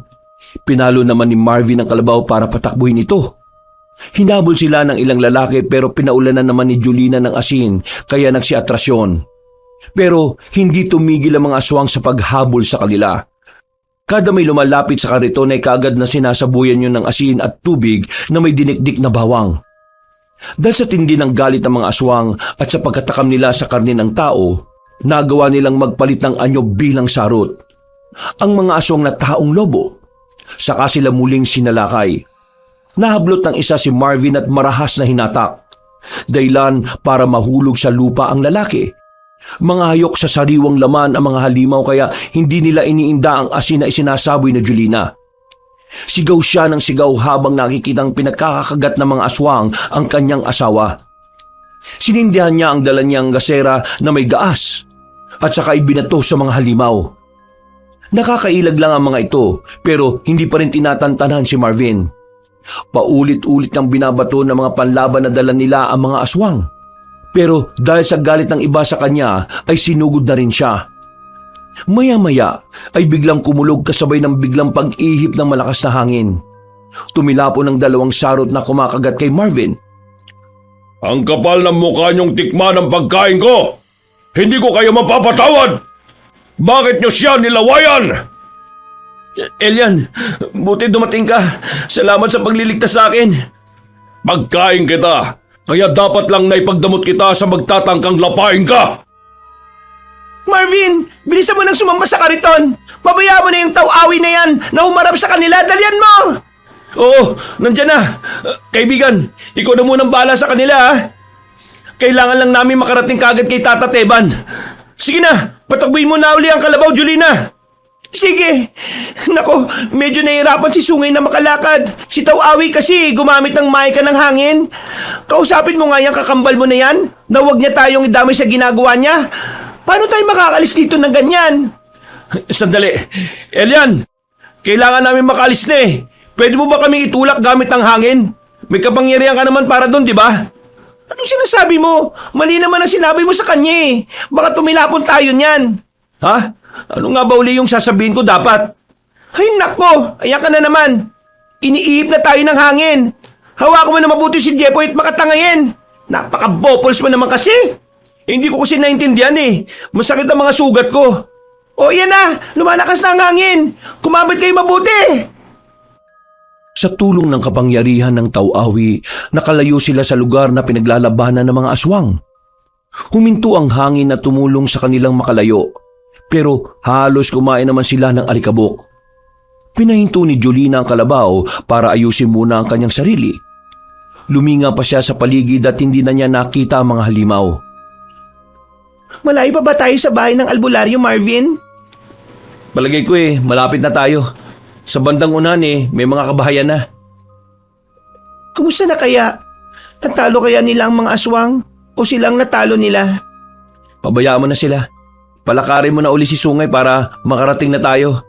Kailangan na magamot ang mga sugat ko. May rabies kaya ang mga taong lobo na yon? Baka mamaya malapit na pala ako mamatay dahil sa rabies. Nakakaramdam na ako ng ginaw Naku po, kailangan na nga natin makarating. Duwag ka pa naman, baka mamaya niyan yan pang ikamatay mo. Ang kaduwagan mo, hindi ang rabies ng aswang. May hangin ako nararamdaman na umiihip mula sa itaas. Totoo ba ito o guni-guni ko lang? Hangin sa itaas? Oo. Tapos may nakikita kong imahe sa langit. Hindi ko alam kung ibon o nabubutas na ang langit. Sira ulo ka ba? Bakit naman mabubutas ang langit? Teka, nakikita ko rin ang nakikita mo. Mukha ngang ibon, pero bumubulusok malapit sa atin. Kung ganon, hindi pa guni-guni ang lahat. Nakikita mo rin ang nakikita ko Hoy, Sungay! Bilisan mo nga lumakad! Tumakbo ka na! May babagsak sa atin na kung ano. Mukhang malaki yon. Siguradong wala kang kariton at lasog-lasog tayo kapag hindi tayo nakalis dito kagad. Tumakbo ka na! Bilisan mo! Dalian mo! Malapit na bumagsak! Nandiyan na! Ang bilis naman bumulusok niyan! Marvin ang bata! Babagsak na ang ibon! Ay! Palaka! Palaka ang bumagsak! Hindi ibon na malaki! Nasaan na? Sa kariton pa talaga bumagsak! Nayanig lang ang kariton pero hindi naman nawasak. Teka, humuungol siya. Ano ba yung bumagsak na yan? Parang kilala ko to Teka nga, tingnan ko ang muka. Padapa kasing bumagsak Aba, si Ivana to. Paano to bumagsak dito? Pasensya na kayo. Dala ko siya kaso nabitiwan ko habang nasa ere kami. Namputya naman dito mo pa talaga hinulog? Buhay pa kaya yan? Yang taas ang binagsakan niya. Sandali nga tingnan ko, bakit kasi binitiwan mo? Masyado kasi kayong maliit. Ang hirap hawakan. Di ba nagagawa mo naman palitin ang sarili mo? Ay, oo nga pala Nakakalimutan ko. Nagmamadali kasi ako sa pagtakas Kung di ko siya naagaw kagad, tsak na hiwa-hiwalay na ang katawan ng babaeng yan. O buhay pa ba? May pintig pa naman ang pulso niya sa leeg. Ibig sabihin buhay pa siya. Pero mahina na. Kailangan na natin makarating kagad sa albularyo. Kung tumakas ka lang, ibig sabihin, hindi nyo natalo ang mga aswang? Hindi ko naman sila nilabanan. Ang babaeng yan lang ang lumaban sa kanila. Ano? Pinabayaan mo siyang pagtulungan nila? Away nila yon. Wala naman akong dahilan para makialam. Nailigtas ko naman ang pagkain ko. Kaya wala akong dahilan para makisawsaw sa kanila. Kaya nanood na lang ako. Buti nga't naawa pa ako sa babaeng yan kaya niligtas ko pa Ganon. Naging utang na loob pa niya ang pagkakaligtas mong kumag ka. Gumawa ka naman ng paraan ngayon para makarating tayo kagad sa albularyo para mailigtas pa ang buhay niya. Dahil kung mamamatay siya ngayon, tsak mumultuin ka niya at walang katapusan yon. Multo? Anong nilalang yon? Yun ang pinakanakakatakot na bangungot. Sige na, kumilos ka na. Naku po. Sige, itutulak ko kayo gamit ang hangin. Kumapit kayo. Bakit yun na naman? Wala namang ibang paraan. Wala. Hihipan ko na lang kayo para makarating kagad kayo doon. Hindi na nakapagreklamo si Jolina dahil itinaboy na sila ng hangin. Para silang pumasok sa loob ng ipo-ipo at tinangay. Inihinto sila malapit sa bahay ng manggagamot. Nauubo silang hinahagod ang hininga. Inis na inis si Jolina dahil sa itsura niyang mukhang bruha. Sabog-sabog ang kanyang buhok at puno ng alikabok ang katawan. Pero napangiti na lang siya dahil nakarating sila ng mabilis sa bahay ng albularyo. Naabutan nila itong halos nakatulala sa bakuran dahil nakita silang biglang sumulpot. Manong, tulong po! Tulungan niyo po kami! Saan kayo galing? Mula ba kayo sa hinaharap? Aba, kayo nga! Ano kami nga? Kayo ang nakita ko sa aking pangitain na darating na may kakaibang entrada. Saang planet kayo nagmula? Ay nako, wag na hunin yung pansinin ng kakaiba naming pagsulpot. Kailangan ko po ng tulong. Kayo po ba si Tata Teban?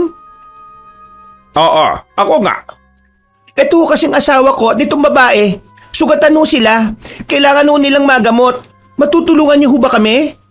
Abay, oo naman. Manggagamot ako eh. May kasama pa kayong tau-awi. Buti hindi kayo nilapa. Abay, kumakain ng tao yan. Nakikita niyo ho ang kapre? Hindi naman ako bulag. Sandali, tatawagin ko yung mga anak ko para matulungan kayo sa pagpasok sa bahay.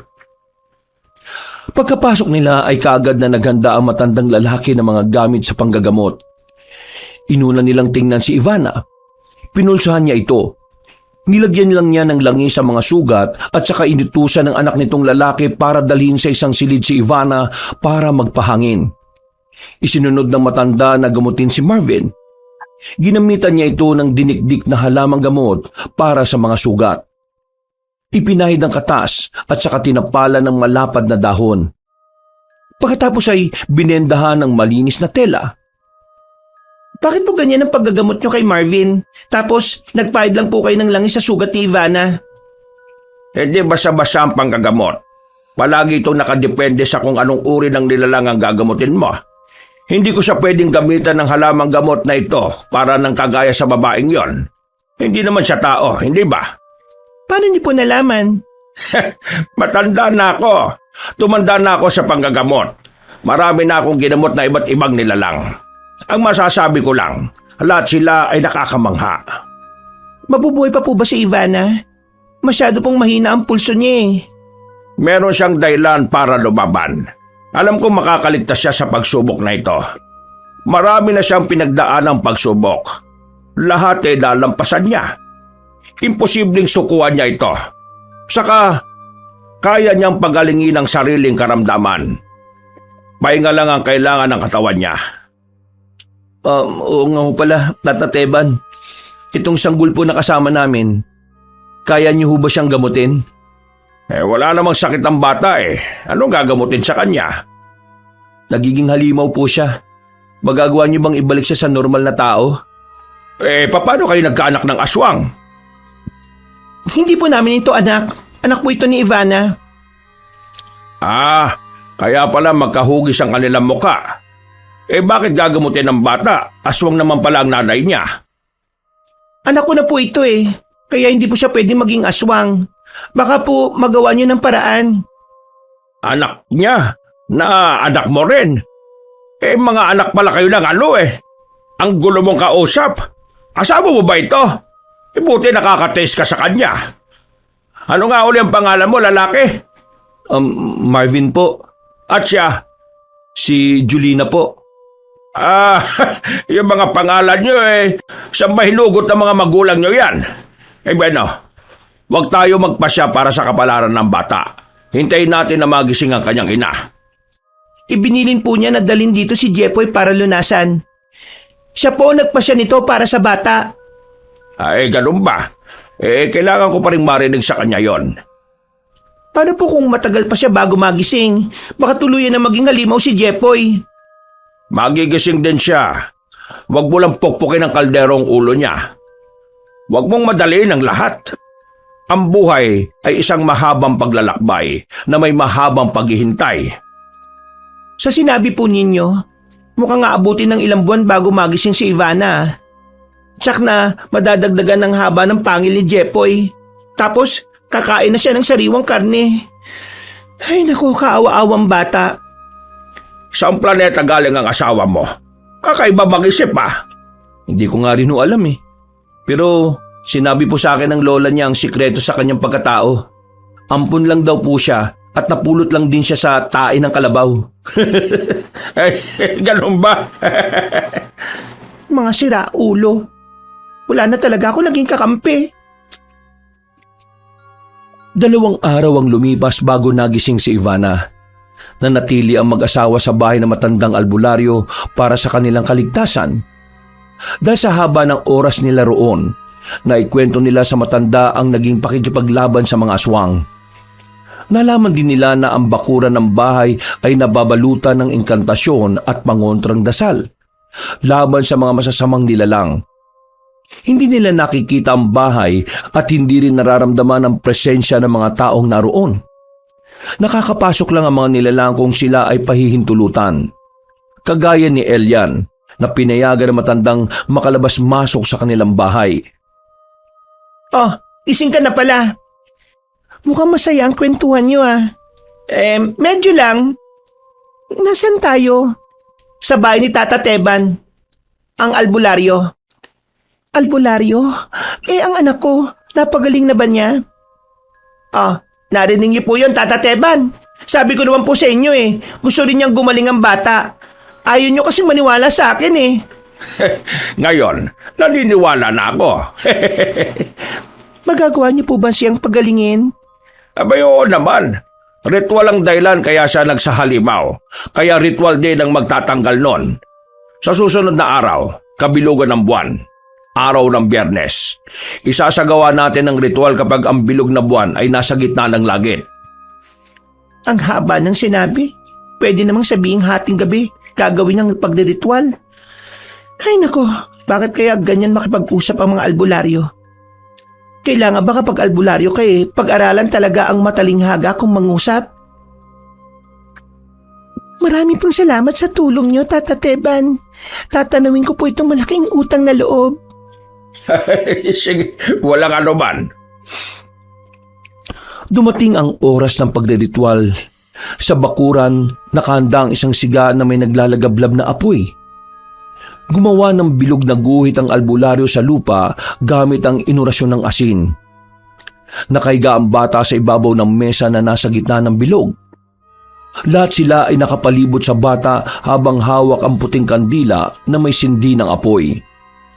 Kada usal ng dasal ni Tata Teban ay nagwiwisik siya ng banal na tubig kay Jepoy. Sa bawat pagtama ng tubig sa bata ay sumasabay ang mabilis na pagsiklab ng apoy na siga.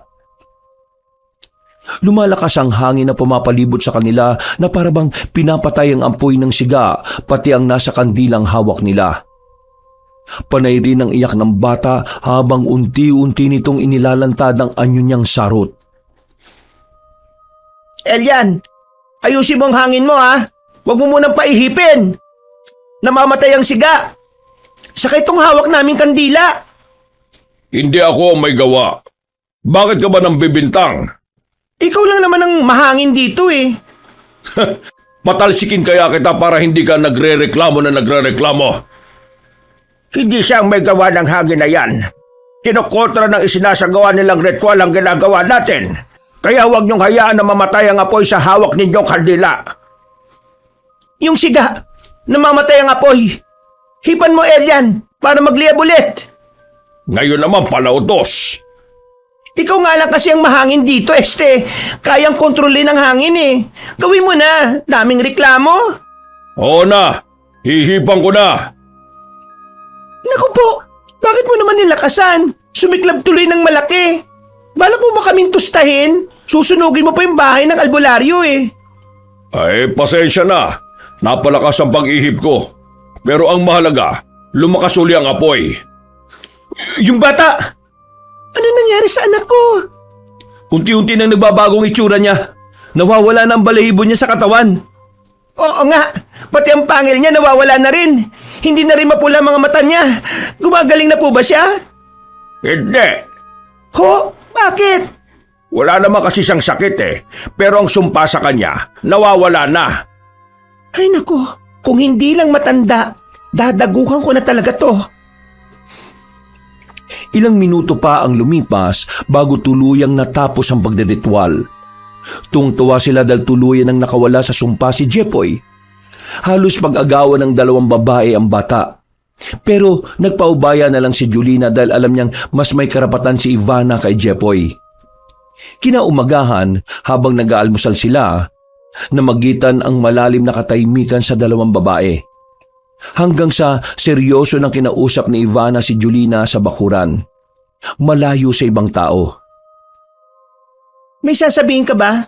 Bakit dito pa sa likod bahay? Masyado bang sikreto yan? Tungkol ito kay Jepoy. Ay nako, alam ko na. Alam kong aabot tayo dito.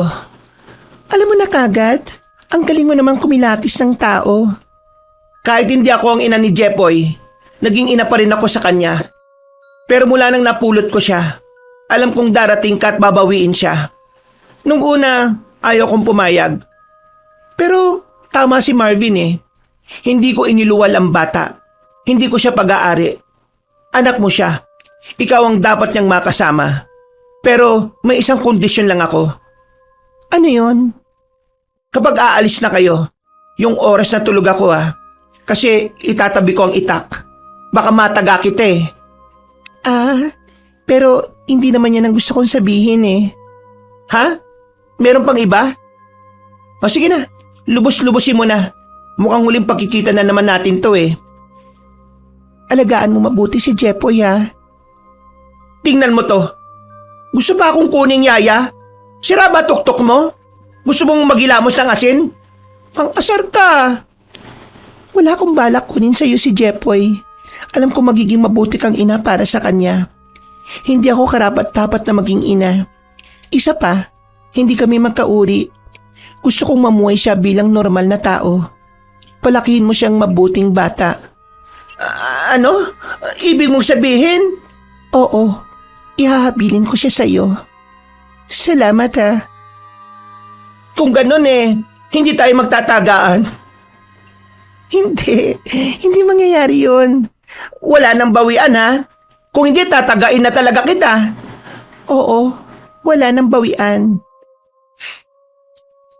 Sa sobrang tuwa ni Julina, nayakap niyang bigla si Ivana. Yun ang una at huling pagkakataon na nagkasundo sila at nagkapalagayan ng loob.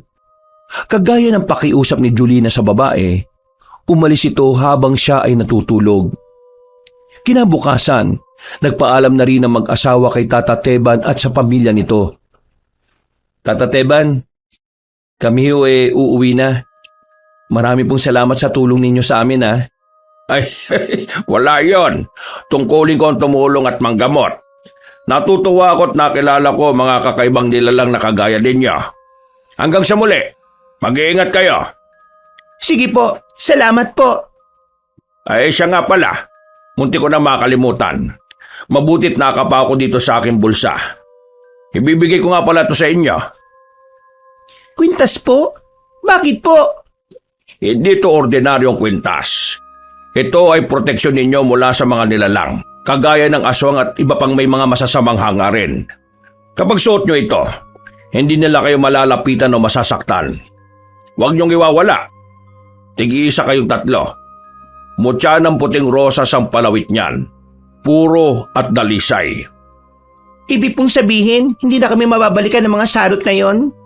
Ayo, ganun na nga. Nako, marami pong salamat dito. Hindi na po ako kakabahan at matatakot.